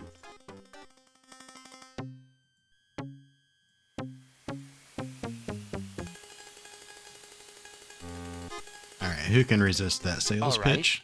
I'll try some of your berries. Oh, goody. Eat quickly, dear boy, and I'll show you the way to the Lord and Lady of this isle. What? Slightly bitter, pretty one.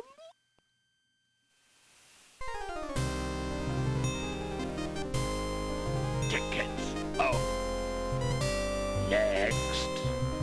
And then there's some land I have for sale in the death bogs of Tamir.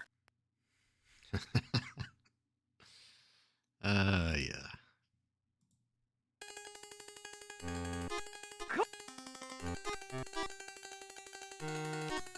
It would be rather rude to crawl into that cave with the old woman standing right in front of it.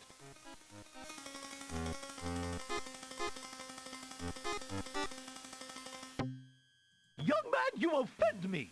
I try to help you and you insist on being rude.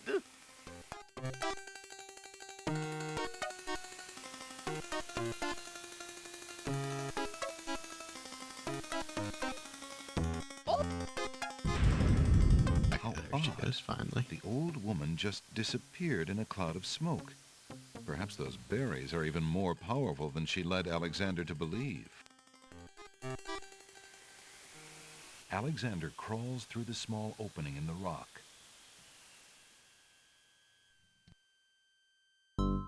Alexander finds himself in a dark cave.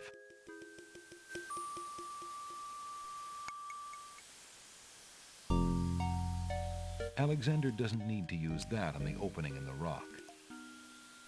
Alexander takes the candle from his tinderbox and uses the flint in the box to light it.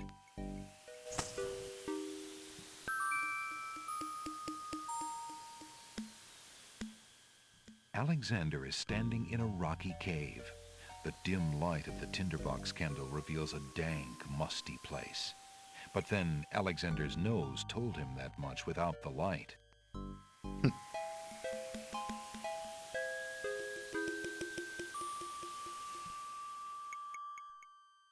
Alexander crawls through the opening in the rock.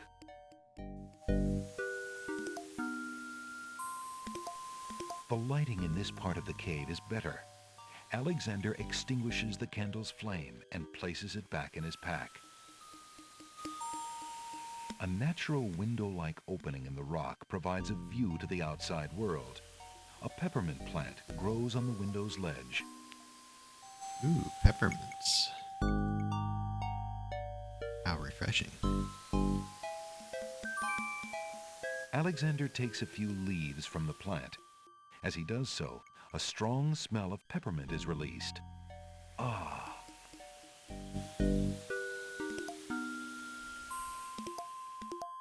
Alexander crawls back into the first room of the cave. Alexander can't see a thing.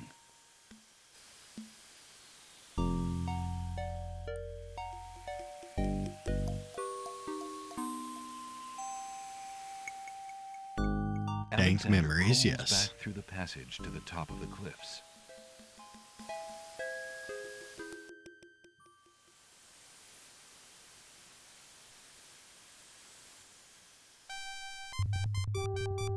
Look, an intruder! Hold! How did you get up here, human? I climbed the cliffs. That is not possible. No one has solved the cliffs of logic in several centuries, and if the cliffs were to be solved, it would certainly not be by a human. I didn't mean to trespass. I only wanted to visit this beautiful island. No visitors have been welcome on the Isle of the Sacred Mountain in years. Not since the Red and White Queens had spies in the guise of friendly visitors steal our island's sacred golden fleece. But It we would will appear not so. display such foolish Seems to be a again. common theme in You will this have to answer world. to Lord Azure and Lady Ariel. They will determine what will be done with you.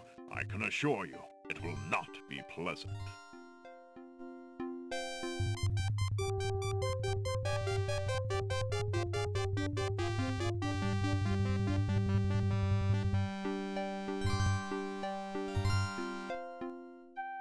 With what trickery did you master the cliffs of logic and reach the city of the Winged Ones?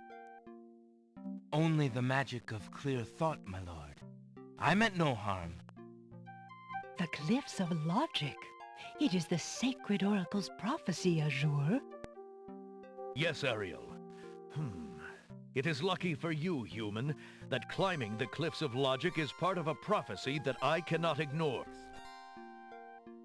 We have just been ordered by Wazir Al-Hazred himself to dispose of any strangers that might land on our fair isle. But the prophecy would have a different fate befall you.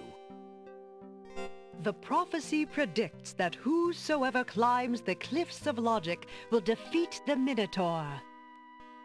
The Minotaur has violated our sacred catacombs and eats our young in sacrifice. Our own daughter, Lady Celeste, was taken there only this morning as his most recently demanded offering. A dilemma, then. Whom shall I obey in regards to your fate? The Oracle or the Crown? But since Al-Hazred did not dictate how I was to dispose of intruders, and since you cannot possibly survive the catacombs, your imprisonment there should serve both purposes quite admirably. I will not resist you in this, my lord. I shall do my best to save your daughter. First, I must tell you that the catacombs are a labyrinth of rooms, a place of exceeding danger. You will need many tools and clear wits to survive it. I am ready. Yes, the dreaded Very well. centaur. My guards will take you there now. You seem courageous enough, but the catacombs will determine how brave you really are.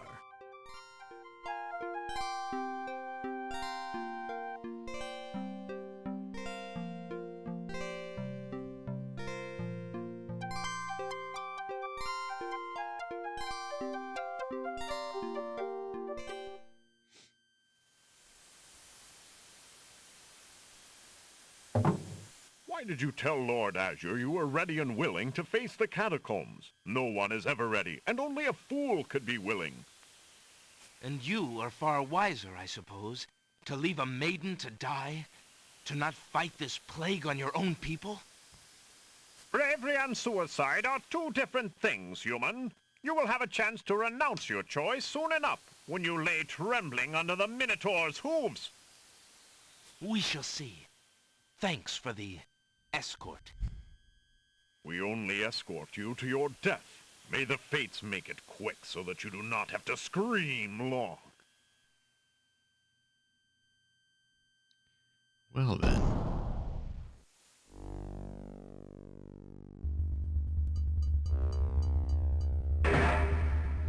The catacomb's entrance door is locked from the outside by the Winged One's guards. It seems that leaving the catacombs by that door is not an option.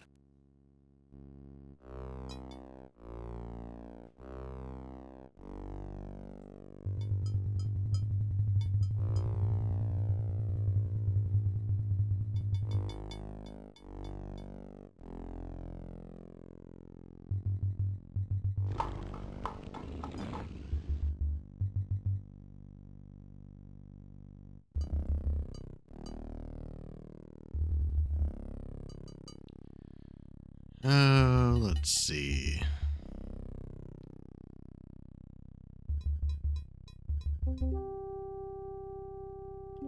think I remember this, but I'm going to save it just in case.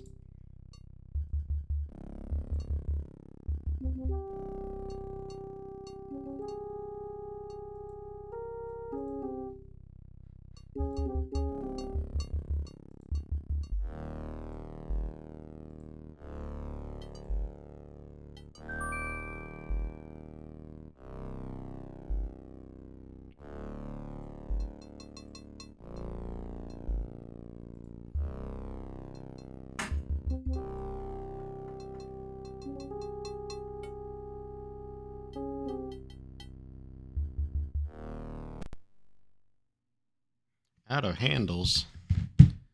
Good thing I saved there.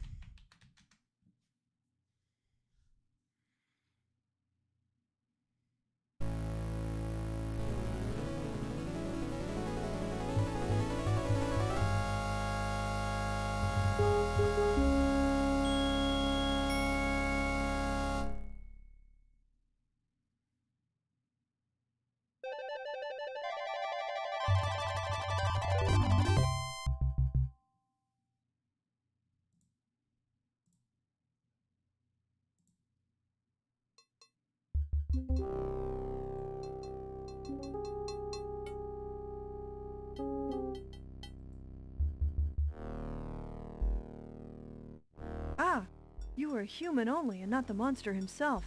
I heard you coming and thought you were the beast. Did my father send you here to save me? Yes. Why, yes, he did, but how did you... Hush, there is no time. I think I have discovered the Minotaur's secret exit from the catacombs. Follow me and we'll both be saved. Follow me if you want to live.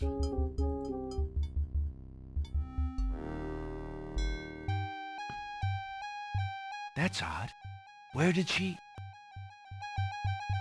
Go! I like the Wile E. Coyote style wave that he does right there before he falls.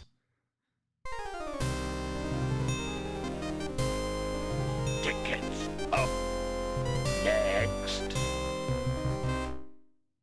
Don't just wander, Alexander. Let your conscience be your guide.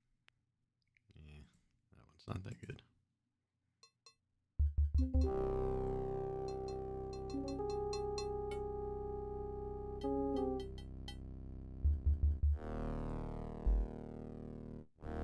Alexander takes the shield from the wall.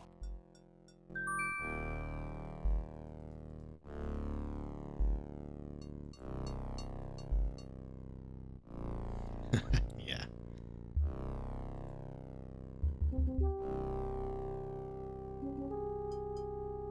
Alexander decides to make a beeline for the exit from his current location. Oh, this may be a bad idea. Alexander feels the tile he's standing on shift beneath his feet. Apparently not a good idea.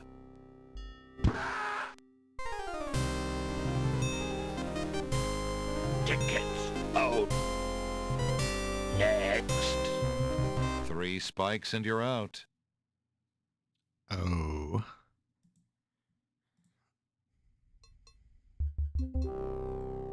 Forgot something. I don't know if I can go back this way. I guess I can.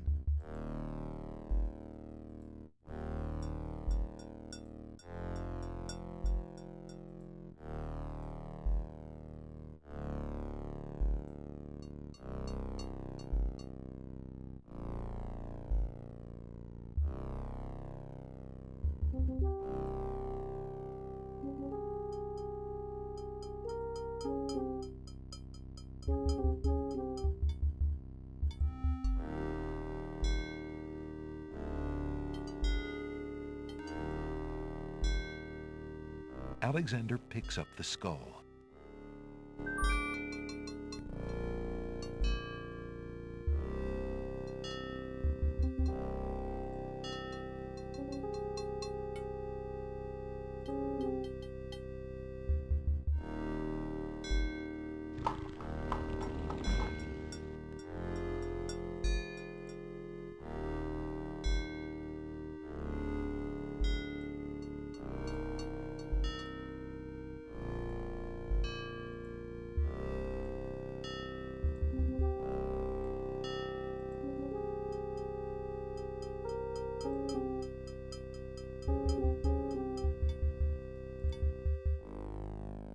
Alexander takes the shield from the wall.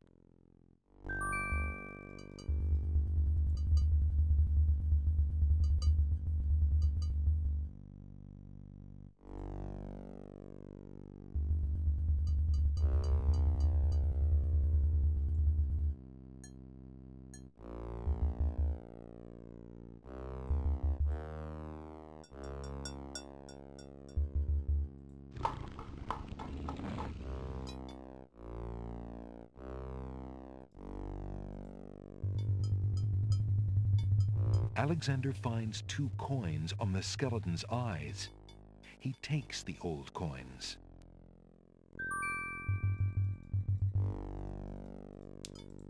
He has no problems desecrating graves.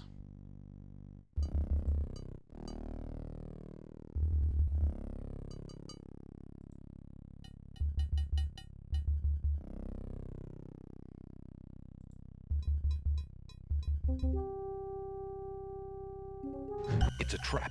The doors have sealed Alexander inside. And the ceiling is coming down. These little drawings here are kind of creepy on the outside.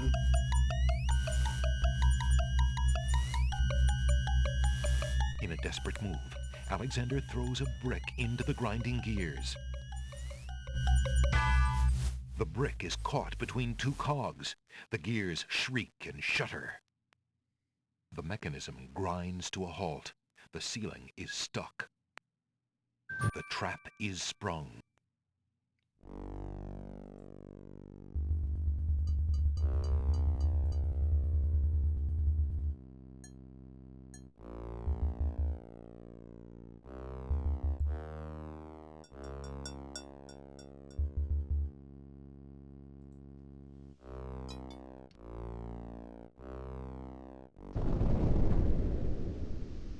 Sounds! A trap floor!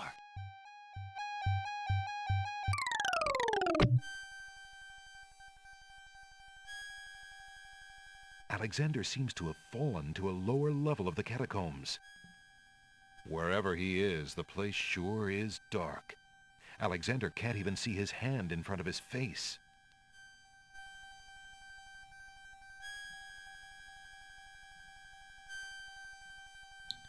Shed some light on this situation. Alexander takes the candle from his tinderbox and uses the flint in the box to light it. Aha! So that's why it's dark in here. A torch is out. Alexander lights the extinguished torch and puts his tinderbox away.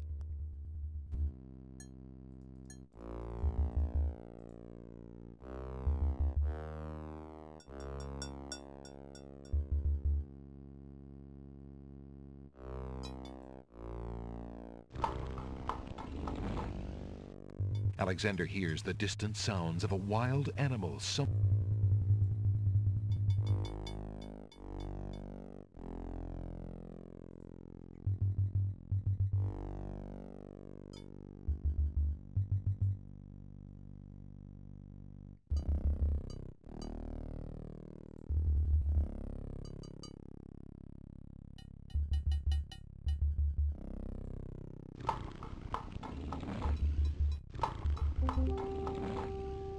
Alexander hears the sound of a wild beast again, this time so loud that the creature itself seems to be in the same room with him. The noises are coming from the other side of the east wall.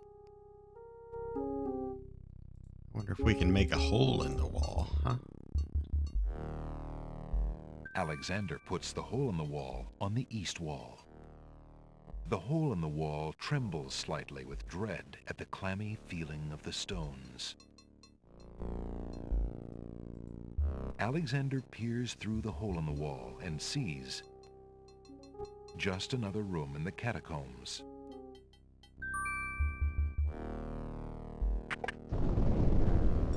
Aha! Not just another room at all.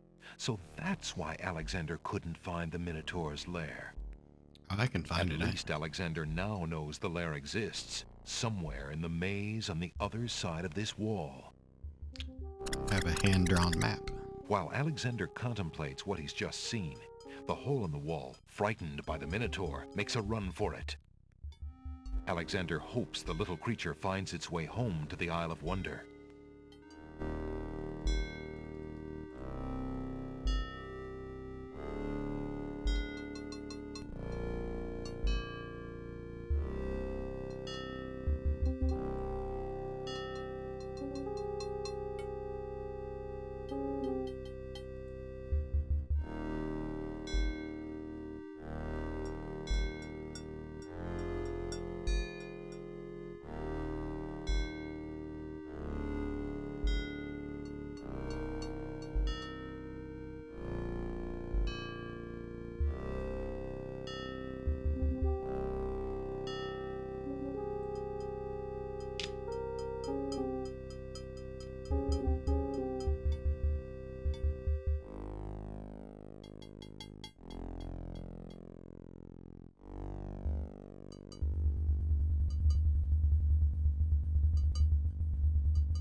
This tapestry looks familiar.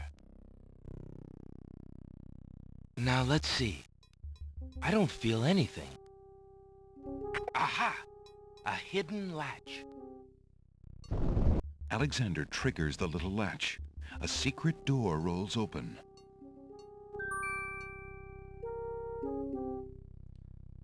Had a catacomb trap in that book? That's interesting. Never read that.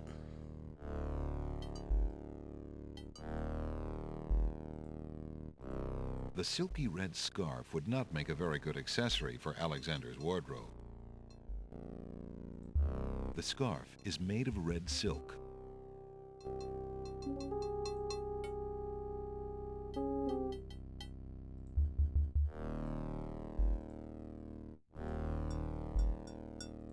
The silky red scarf would not make a very good accessory for Alexander's wardrobe. Alexander sees nothing of interest here. It just looks like every other stone surface in the catacombs to Alexander.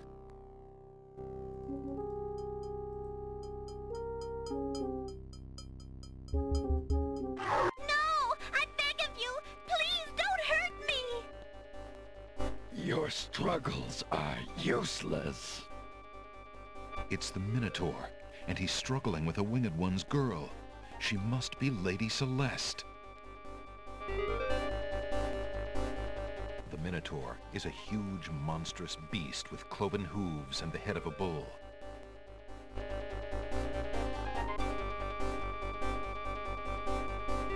See if we can reason with him. Excuse me. I demand the release of that maiden this instant, you fiend. Lady Celeste looks wildly around the room for the source of the strange voice and spots Alexander. You there! Human! Help me! Help!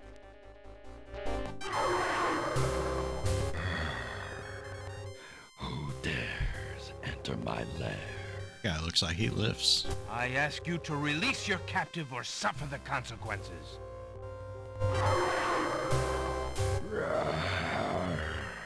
This is scary. Never. You die, human. As the Minotaur advances in attack, Alexander slowly backs away. Until he can back away no more. Now where to, little man?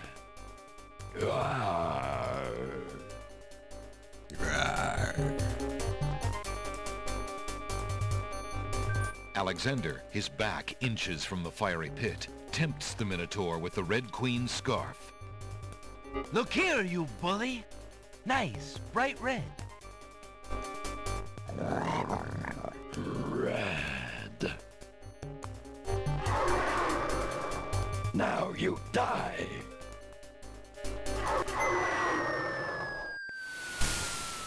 God, that's so... The Minotaur drops from sight amidst the consuming flames. Slowly, his scream fades as well. Have you been harmed, Lady Celeste? Are you all right? No, I am not all right. I assume you do not intend to leave me tied up on this vile monstrosity. Of course not. Sorry. Let's see. If you'll give me a moment, I'll have these untied in no time. I can't wait that long. Look, I wear a small dagger just inside my belt. It should be enough to cut the rope. Oh, all right. I've got it, Lady Celeste. Here we go. Her voice is weird. I've never played this with voice on before. I always use the text. Thank you. You may keep the dagger as a gift for saving my life. That's very generous. Forget it. Do you mind if we just get out of here now?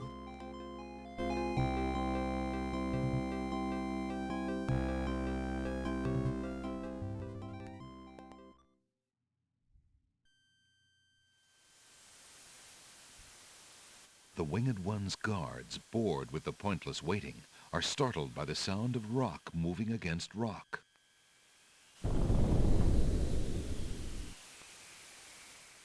Lady Celeste, fight thee well. I'm quite well, thank thanks to the bravery of a mere human. So much for your superior intellects. Burn. Yes, milady. Now bring him along. I'm going home.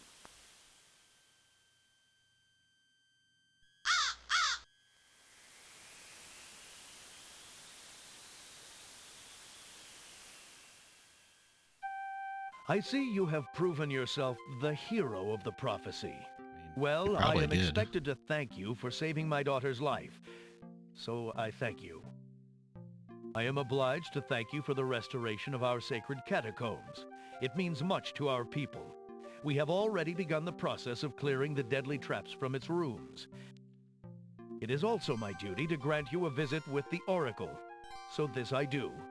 I will grant you the freedom to leave here unharmed, despite my orders to the contrary from the Crown. But there, my obligations to you end. I have no love for Alhazred, but he is my liege, and if Princess Cassima trusts him and wishes to wed him, my guards will take you to the Oracle now. When your time with her is through, I want you to leave the City of the Winged Ones and never return. I don't know who you are or what you want here. Are you talking but I about will the not lady disobey in the my throne crown there? Further. I thank you, Lord Azure. I will respect your wishes.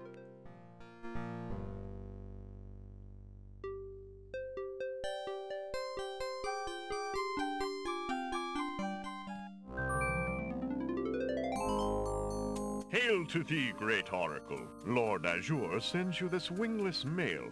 It appears that he solved the cliffs of logic and...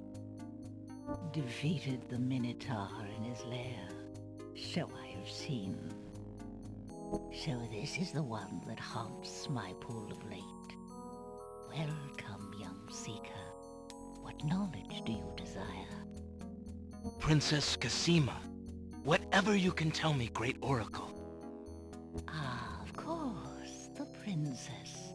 That explains my images. Let us see what we can see.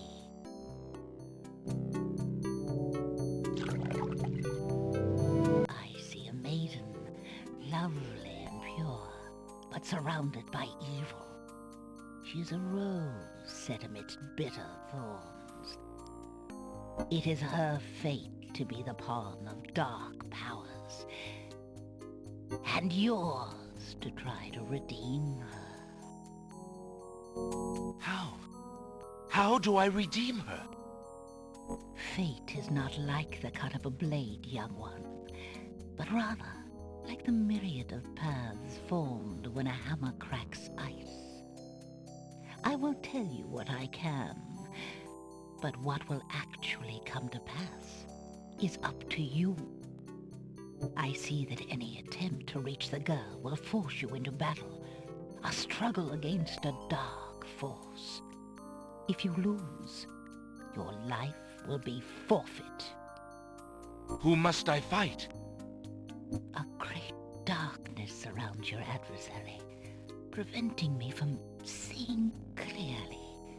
I can only make out the shape of a black cloak. But before this final struggle, I see an infiltration, a dangerous game of hide-and-seek in corridors filled with enemies. The And risks hide are and seek. high, but it is the only way to reach the one you seek. There is more than one way into this place. Your choice will dictate much. What else do you see, mighty oracle?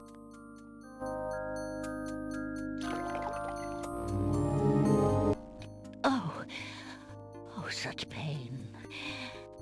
I see two restless spirits crying out for revenge.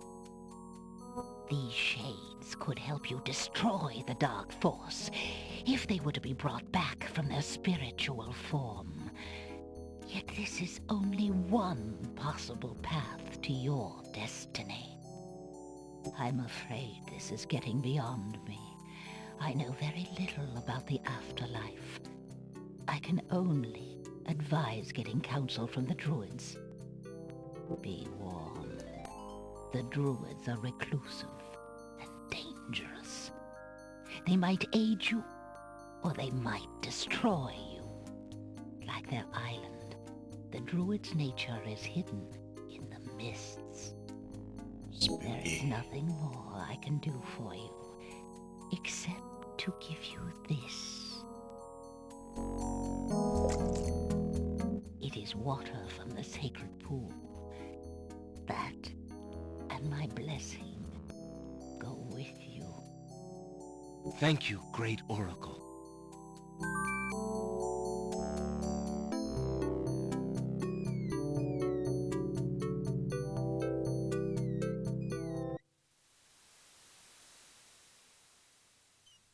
Okay, now we got to go collect some more stuff. Alexander pulls out his magic map.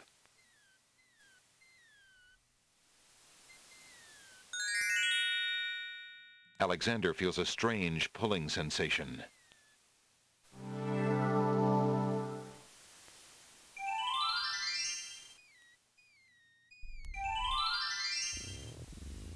Also, I haven't saved in a while, so I better do that.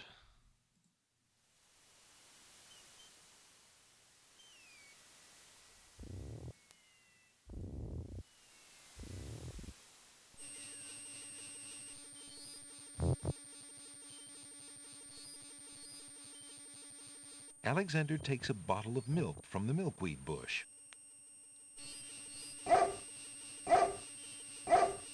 Apparently, the dogwood tree doesn't like Alexander standing that close. Easy boy.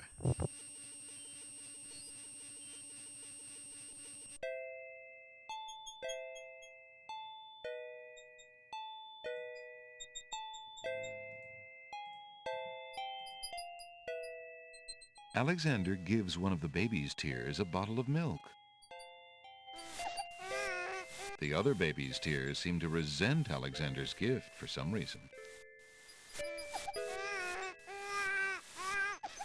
Now, I think we can collect these. Alexander collects some of the baby's tears in the old hunter's lamp.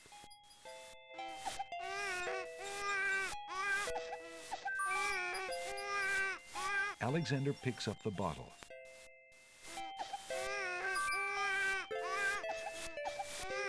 Alexander takes the teacup.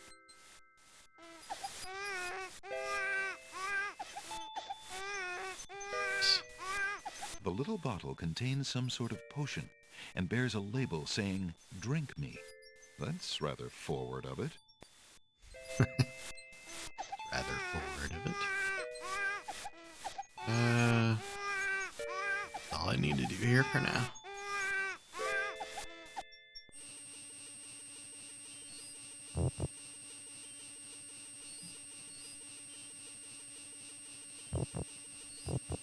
Alexander is carrying a book from the bargain table in the bookshop.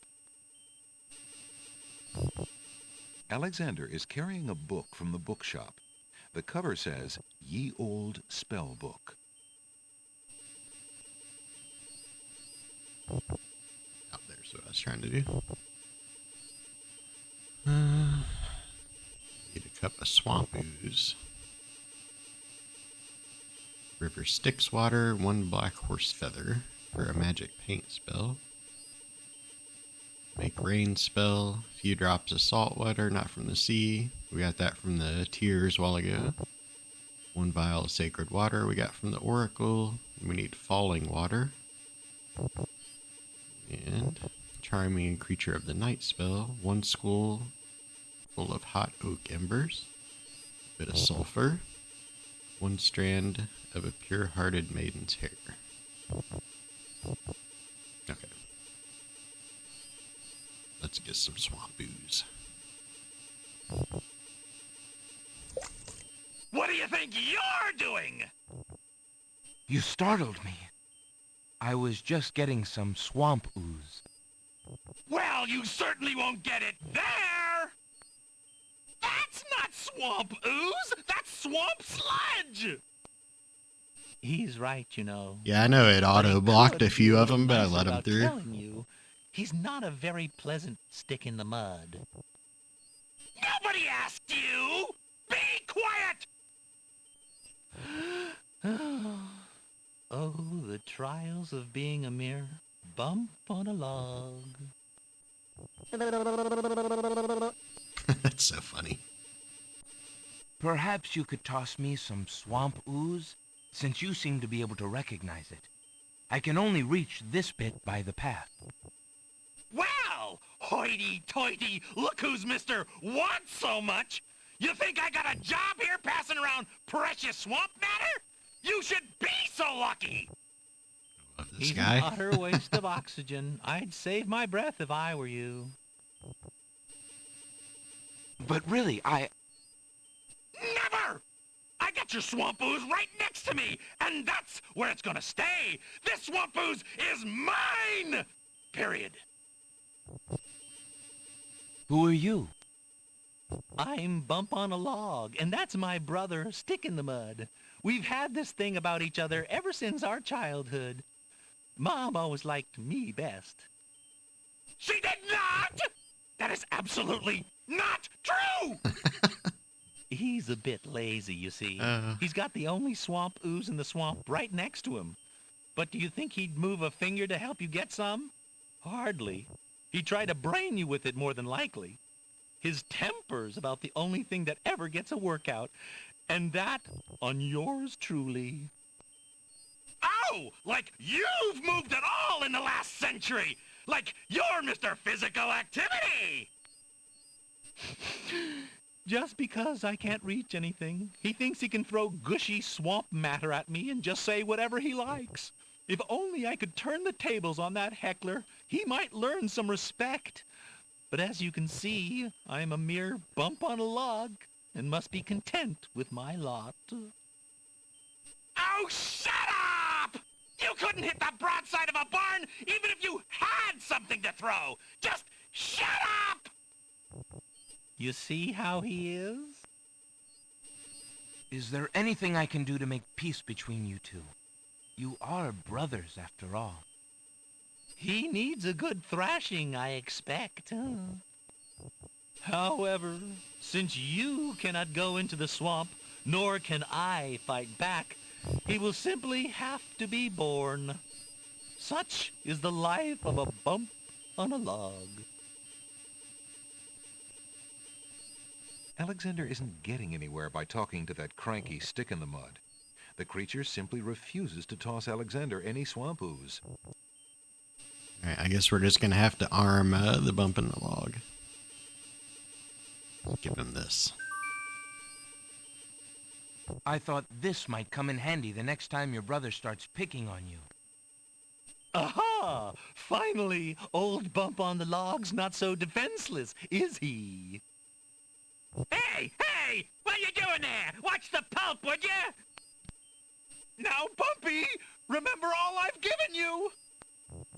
The only thing you've ever given me is mud. Take this! No! Not into the swamp!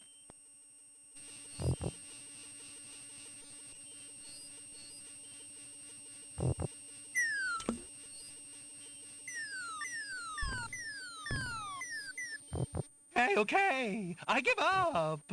Geez, sorry. Well, I guess it's not very pleasant having things thrown at you. I'm sorry. Oh. You mean it? Really? Brother. Brother! Stick in the Mud and Bump on a Log, exhausted from the battle, immediately doze off into naps. Rotten Tomato, being equally lazy, decides to join them. How are you finding your new surroundings, Mr. Tomato? Can't you see I'm snoozing? All right, you're done good. Now, go play in the street or something. Yeah. Go play in the street or something. I never heard that before. The cranky Stick in the Mud is sleeping now, and waking him up would be rather pointless. These guys are rude. Let's get our swamp ooze. Alexander fills the teacup with the swamp ooze. Yeah, they are.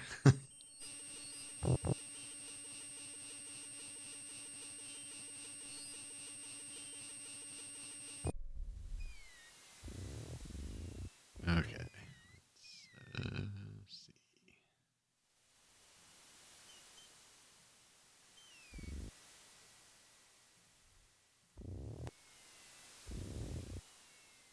Alexander pulls out his magic map.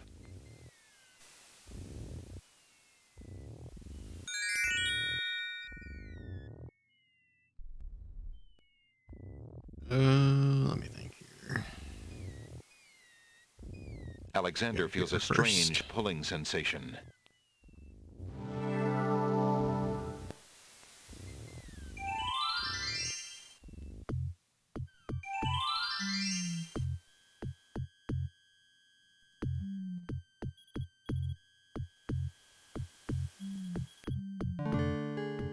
From the east come the sounds of mysterious drums and chanting.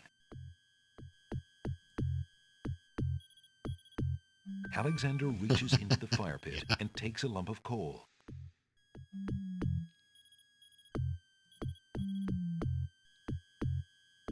Alexander takes the scythe.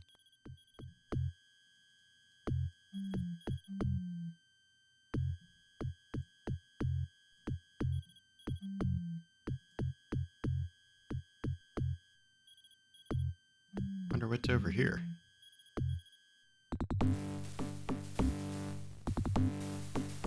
Alexander is frozen at the spectacle before him. Robed figures are gathered around a bonfire. Some mystical ceremony is taking place, but as to its purpose, Alexander has no clue. Brothers, look! Uh-oh. Alexander's been seen. This must be the foreigner we were warned about. How appropriate that he should come during our rain festival. Place him in the sacrificial cage. Wait! I must rescue the princess! There's an ancient druid saying, a man who would save others must first save himself. Alexander is pushed into the confining wicker cage.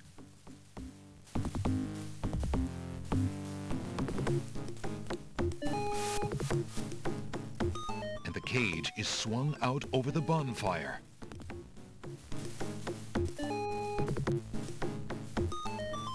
Alexander starts to feel a little warm.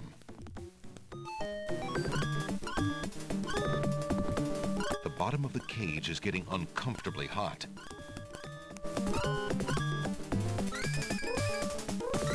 Mercifully, Alexander passes out from the heat before the first tongues of flame ignite the wicker.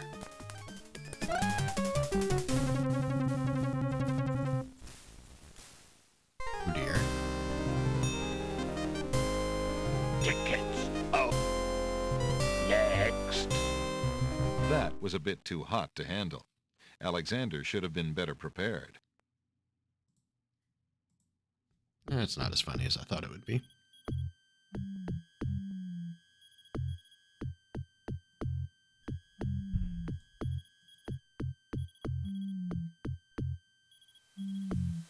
From the northeast come the sounds of mysterious drums and chanting. Yeah, we're not going that way. Alexander pulls out his magic map. Alexander feels a strange pulling sensation. Not down there.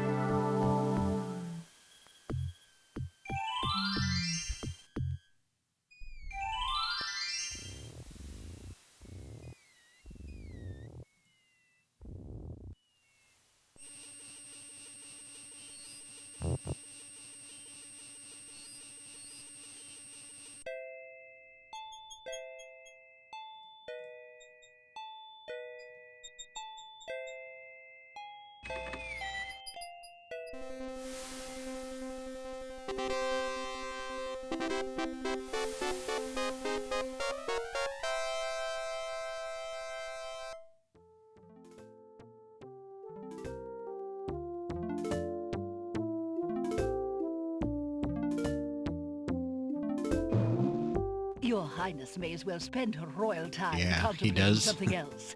The lump of coal shall be sent to the Castle of the Crown under my name, and that's all there is to it. No, it shan't.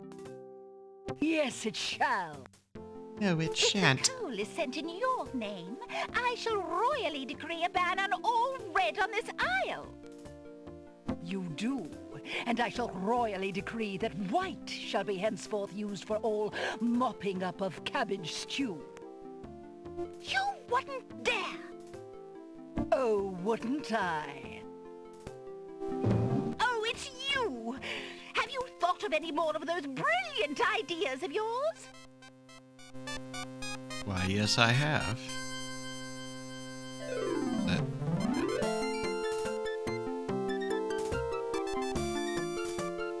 I found the two of you another lump of coal so that you can stop fighting over the one you have. Oh, let me see! A lump of coal! And what a beauty it is, too! Oh, marvelous! Now we can stop fighting, sister. Your Highness can just keep the old lump of coal, and I'll take this new one. Quite right. That settles everything. As a token of our endless esteem and royal favor, please accept this magnificent and truly incredible spoiled egg. That is very true. Thanks. And all I got in return was a spoiled Let egg. me see that lump of coal, Your Highness. It is a beauty, isn't it? Why, it's bigger than my lump of coal. Let me have it immediately.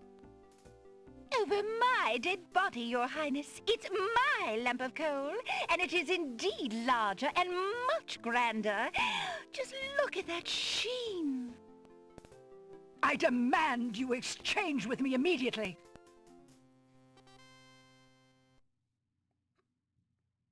I guess they'll never be happy.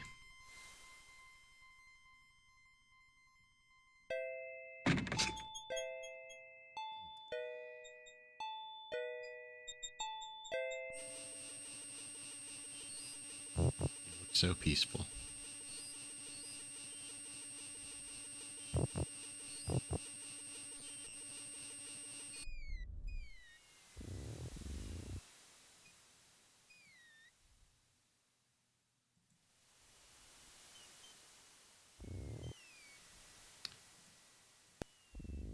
Alexander pulls out his magic map.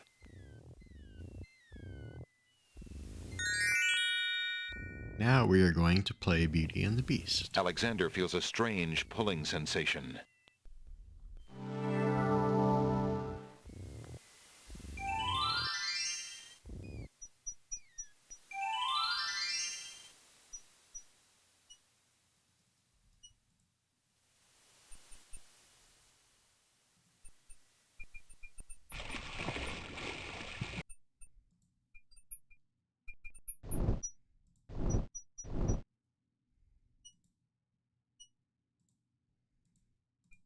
Alexander decides to pass through the gate, preparing the shield just in case. I mean, maybe. The magic arrow completely shatters the shield. Good thing the arrow didn't hit Alexander. Yeah, we know what happens if that happens.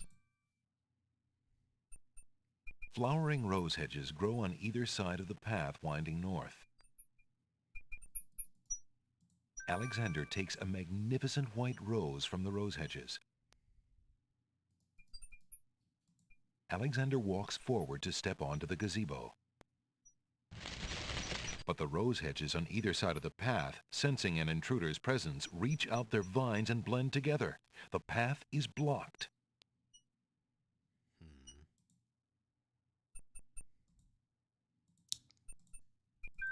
Alexander wields the scythe, determined to get past the magical rose hedges. The leaves fly as Alexander tries to cut the branches faster than they can grow back together. He sees light. He's through. Yay.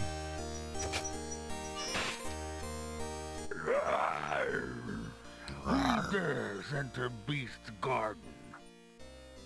My name is Alexander. I didn't mean to disturb your private garden. No. And yet, monsieur, you could hardly have accidentally broken through the 3 enchanted traps of the Isle of the Beast. I suppose it is simply my nature to break through enchanted traps. You must be a prince, then. I know the nature of princes all too well. This face you see before you is hideous, is it not? Well, for the face of a beast, it is really quite noble. Ha! I'm glad you like it, for you will soon own one just like it. I too was once a pretty prince, caring for nothing but adventuring and rescuing fair maidens. But I rankled one too many evil hags. One dark night, I was turned into this obscenity you see before you, warped in shape and trapped on this enchanted island over 100 years ago. Surely there is a way off this island. Oh, surely. You broke in, did you not? And yet think, where would I go clad so eloquently as I am with this silk and this pelt? You see, my prison is also my sanctuary. You are the first to break through the barriers in lo these many years. That is, except for the druids who stole my heirloom coat of arms. Oh. If there's any way I can help. Help? You? I'm afraid you don't understand. The enchanted barriers were a warning and protection for you more than for me. Your prize for forcing your way past them is to join me in this dire life. By the laws of this sorcery, you are doomed to be trapped in the form of a beast. Your reward for broaching this garden is to be my slave, a slave as beastly as I am. You have only a few hours of humanity left. But that's not possible. There must be some way to break the enchantment. Spells always have a weakness somewhere. The enchantment you are under is tied to my own. Oh, the sorceress left me a way out. But I'm afraid it was only her final bitter joke. You see, I need only find a maiden to join me here, to share my castle, my life, willingly. Take another look at me. You can't help but admire the hag's terrible cruelty and cunning. I shall try to find such a maid, for Casima's sake. Truly? How determined of you. I personally would not waste my last few hours as a man on an impossible errand. However, you may do as you please. I give you this token. It's my family ring, and the only heirloom I have left. If perchance you should...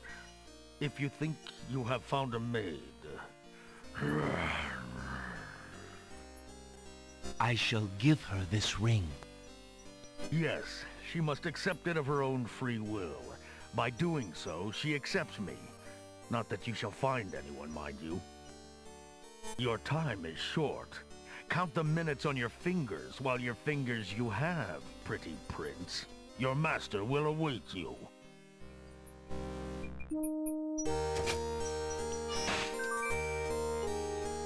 Alright, so we gotta go find this guy a hot date.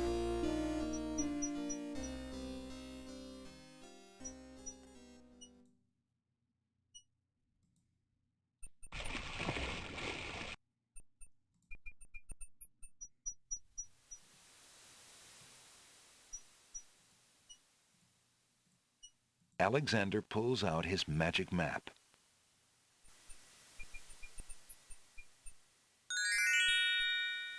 Alexander feels a strange pulling sensation.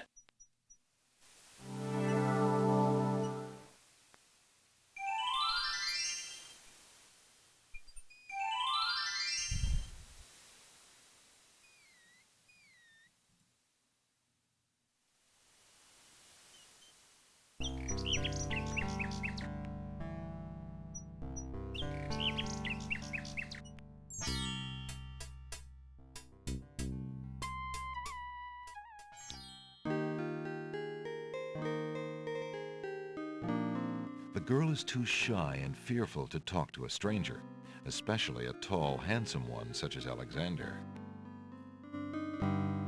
The girl is too shy and fearful to talk to a stranger, especially a tall, handsome one such as Alexander.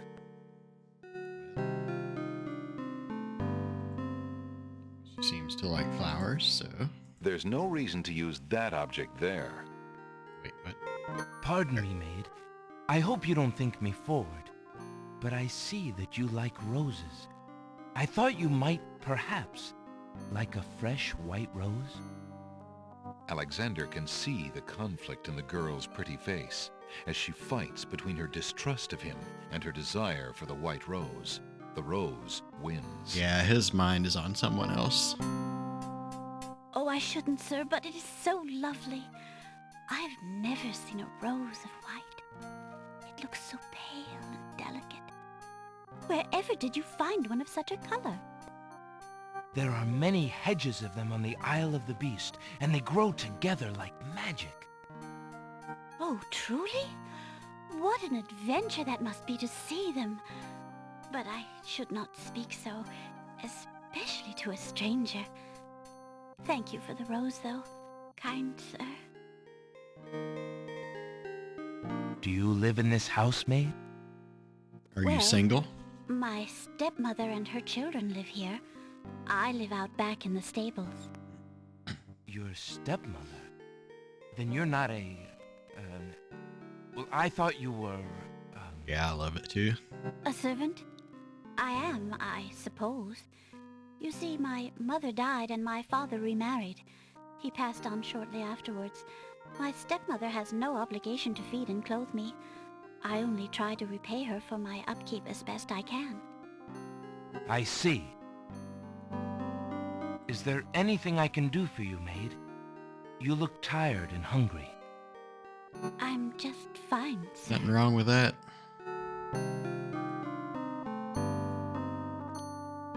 I think this is the... Alexander has a thought about the serving girl. He decides to bring up the subject of beast with her. Let me tell you about the place where the white roses grow. The Isle of the Beast is an enchanted place. There's a path running through a deep forest. The path crosses 3 magic blockades, set to keep all visitors away. Except for I broke At them. the center lives a tremendous beast. Really? Magic blockades? How exciting! What kind of a beast? Is it very terrifying and ferocious? It is a beast that walks on 2 legs and dresses like a prince. It speaks with the voice of a man. A beast that talks and wears clothes? How is that possible? Is the beast magic too? Not magical, enchanted. Beast was once a prince, but a witch trapped him in the form of a beast and set him on the island. There he lives in a castle in the midst of a maze. How terrible! Imagine how lonely he must be. Oh. It is a very lonely prospect, isn't it? Oh, I have met him, you see. He is indeed ferocious, but who would not be? He really exists? Oh, how it breaks my heart. If I could, I would tend to such a beast. Such a beast might find comfort in a kind face. Do you not think it so? Oh, I think it's so. I very much think it's so. You would not be afraid of him? Afraid? Maybe at first. But how silly of me to speak so. The roses in this little yard are the only magic I will ever see. I could take you there. In fact, I would owe you my life if you would go. If you truly wish to go. You are serious? I could leave here? Oh, For real. I have always dreamt of leaving. But to actually go... This is the only home I have ever known. Home is a hard place to leave, even if you're unhappy there. But I will go, if I can help him. I must go.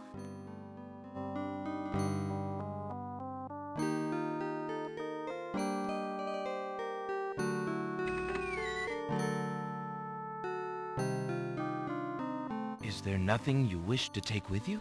Yeah, that's a long time to be up. I Nothing. can't do that anymore. Well, I probably could, but Then I would take regret this it. ring. It is his. He will be pleased if you would wear it.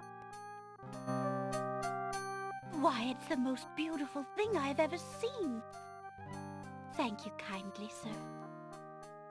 Beauty! Where do you think you're going?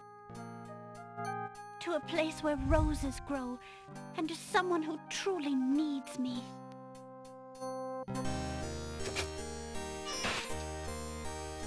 I see you wear my ring. You willingly agreed to spend your life here with me? Do you know what that means? Yes, my lord, I do. I have been touched by your story. Pity alone need not sentence you to endure this face. Oh, but it is a gentle face, and kind. You look at me so sweetly and are not repulsed. Oh, by the light of your eyes, my spirit soars. The enchantment! It is broken! I am pleased to have served you, my lord. Do you still wish me to stay? What? Speak not such nonsense, Beauty. Do you think that I learned nothing of true love during my time here? You are my queen. Yeah, it is. Oh, my clothes! This gown! She has a bowl on her head. How well it suits your noble heart. Alexander, how can I ever repay you? I have nothing to offer except my gratitude. But please, take these old clothes. Perhaps you'll find someone in need during your travels. You have already repaid me by your example of courage, Beauty. And by your friendship, I hope. You will always have our friendship and loyalty, Prince Alexander. But from a fellow adventurer, take some advice. If you find your true love, protect her with your life. We're all beasts without the redeeming humanity of love. And to aid you, accept my mirror.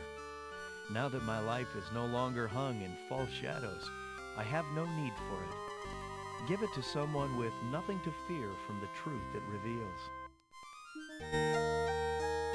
Thank you. I wish you both well. Come, Beauty. Let me take you home.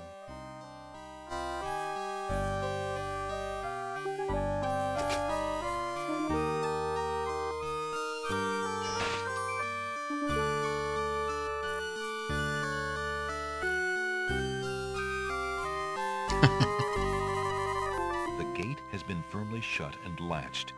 It looks like the prince and his beauty need some time alone. Oh. Got some of this The falling lamp water. is not ready for the fountain water. Wait, it's not?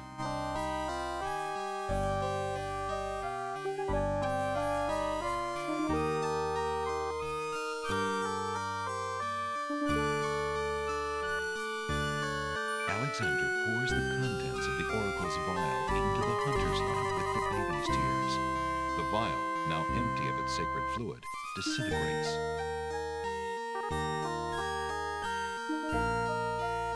Alexander fills the hunter's lamp to the brim with the fountain water.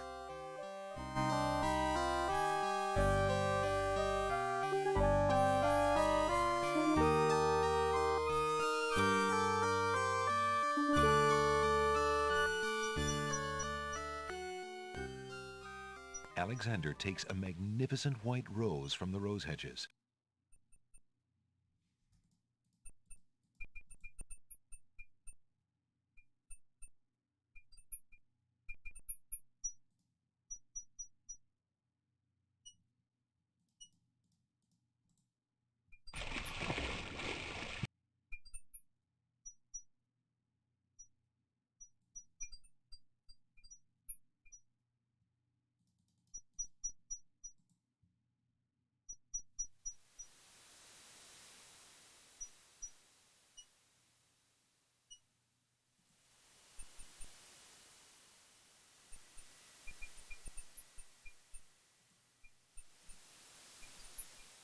Alexander pulls out his magic map.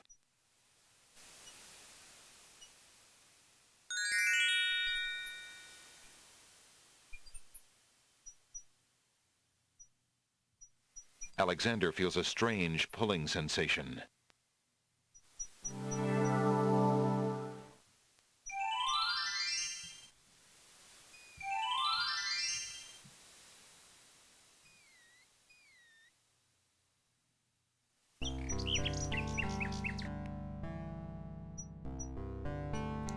See if we can give this to the bird. Alexander holds out his insignia ring to the nightingale, hoping she perhaps is the nightingale that Jallo spoke of, and that she might be able to take the ring to Cosima. The ring is the one thing he has that might alert Cosima to his presence on the Isles. The nightingale swoops down and grabs the ring. She flies off towards the castle, perhaps to Cosima.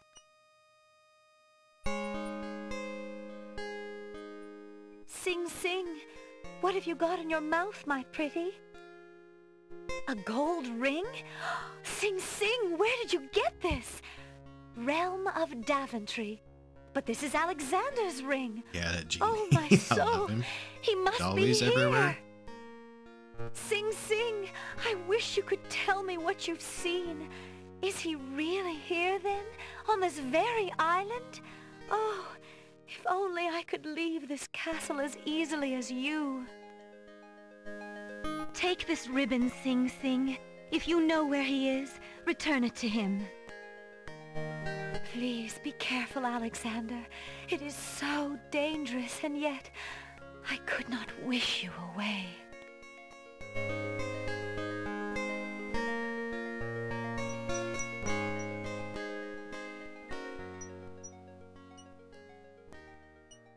The little bird makes a delivery. It's a red velvet hair ribbon. Could it be? Could it possibly belong to Cosima herself? Or am I merely wishing it were so? Oh. Oh.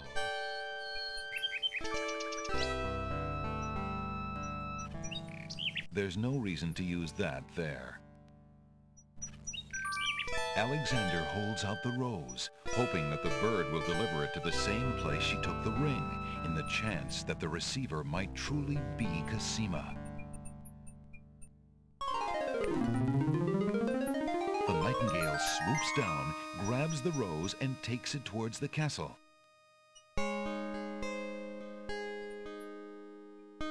A white rose, how beautiful.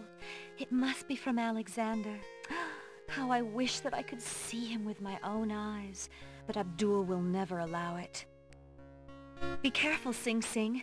Do not allow anyone to see you with Alexander.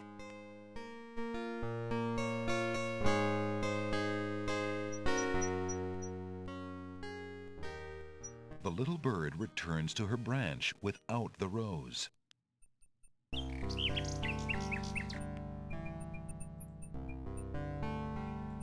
Alexander has a love poem from a book in the bookshop.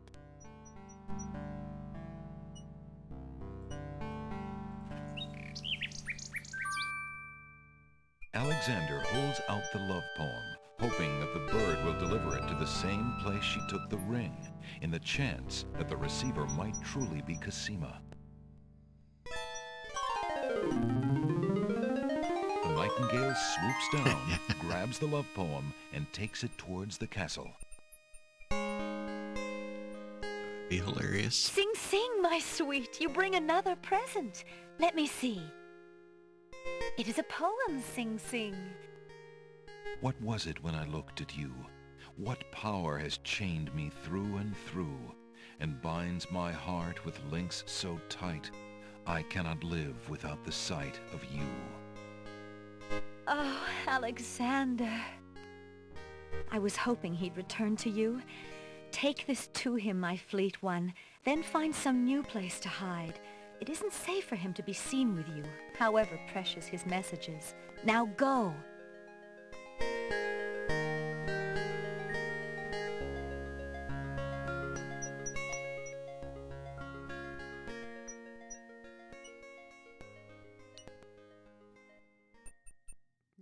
No, The come little back. bird makes a delivery.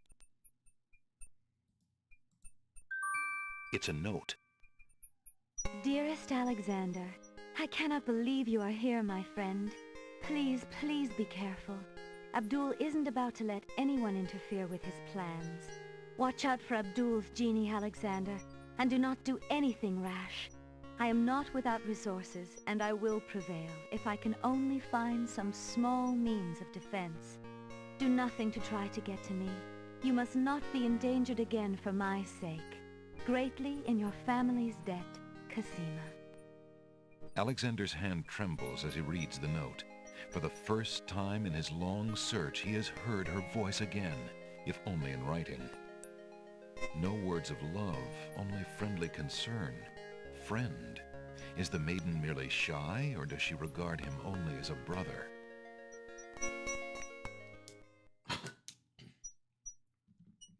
He got friend zoned.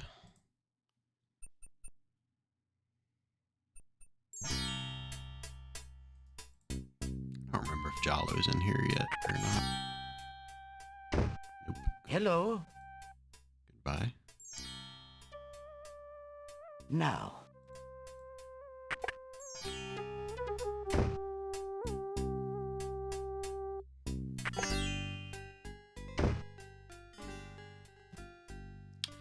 Now we're gonna play a trick on the genie. Alexander suddenly gets a very sneaky idea. I can't go on anymore. Without Cosima, I'd just rather not live. Prince Alex, no! It's true. The Wazir has beaten me. I give up. Poison is my last resort. Stop. I am no more.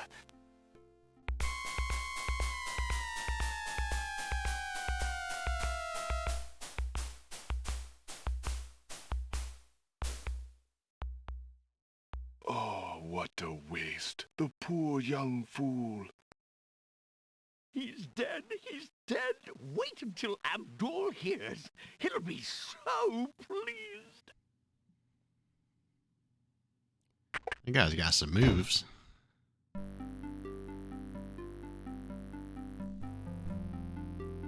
I told you not to pop in like that. You can learn to knock like everybody else. Sorry, Master. I couldn't help myself. I have great news. Well, what is it? Prince Alexander is dead. He killed himself in despair over losing Cosima. What? Are you positive? That young man has proven to be most devious. I saw the whole thing myself, Master. He was really and truly quite dead. If what you say is true, it shall be most convenient. You've spent enough time on that little irritant. We must start thinking about the wedding. Anything, Master. Oh, I do love weddings. Well, we do want you to look your prettiest, don't we? Now, Shamir Shamazel, to the lamp with you. Prepare yourself, as we discussed. I wonder if he always goes into that lamp or if he goes into the other one sometimes. Alexander's heart lurches to life in his chest.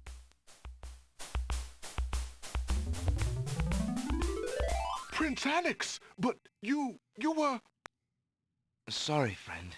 I was doing a little acting, I'm afraid. Ah, of course, the strange cloaked man. You are quite clever, and a bit too exciting for an old man.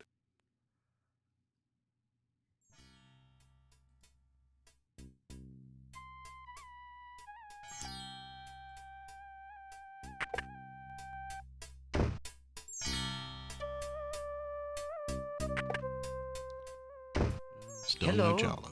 I will be right up. Now, what can I do for you? I'm good. I'm just looking.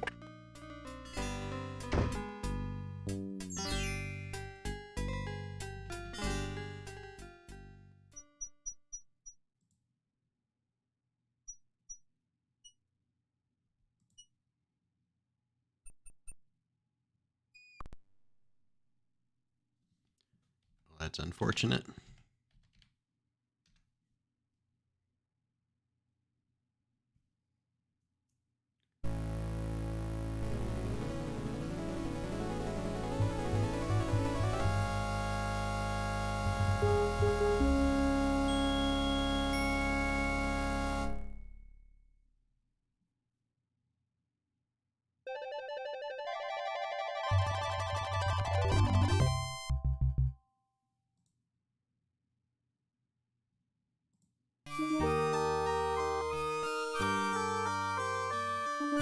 I think I'm going to end it here. I'll probably go back through, finish what I just did, and then I'll save it, and then I'll stream the rest of this tomorrow, hopefully. So, thank you guys for hanging out, and I'll see you tomorrow if you come by.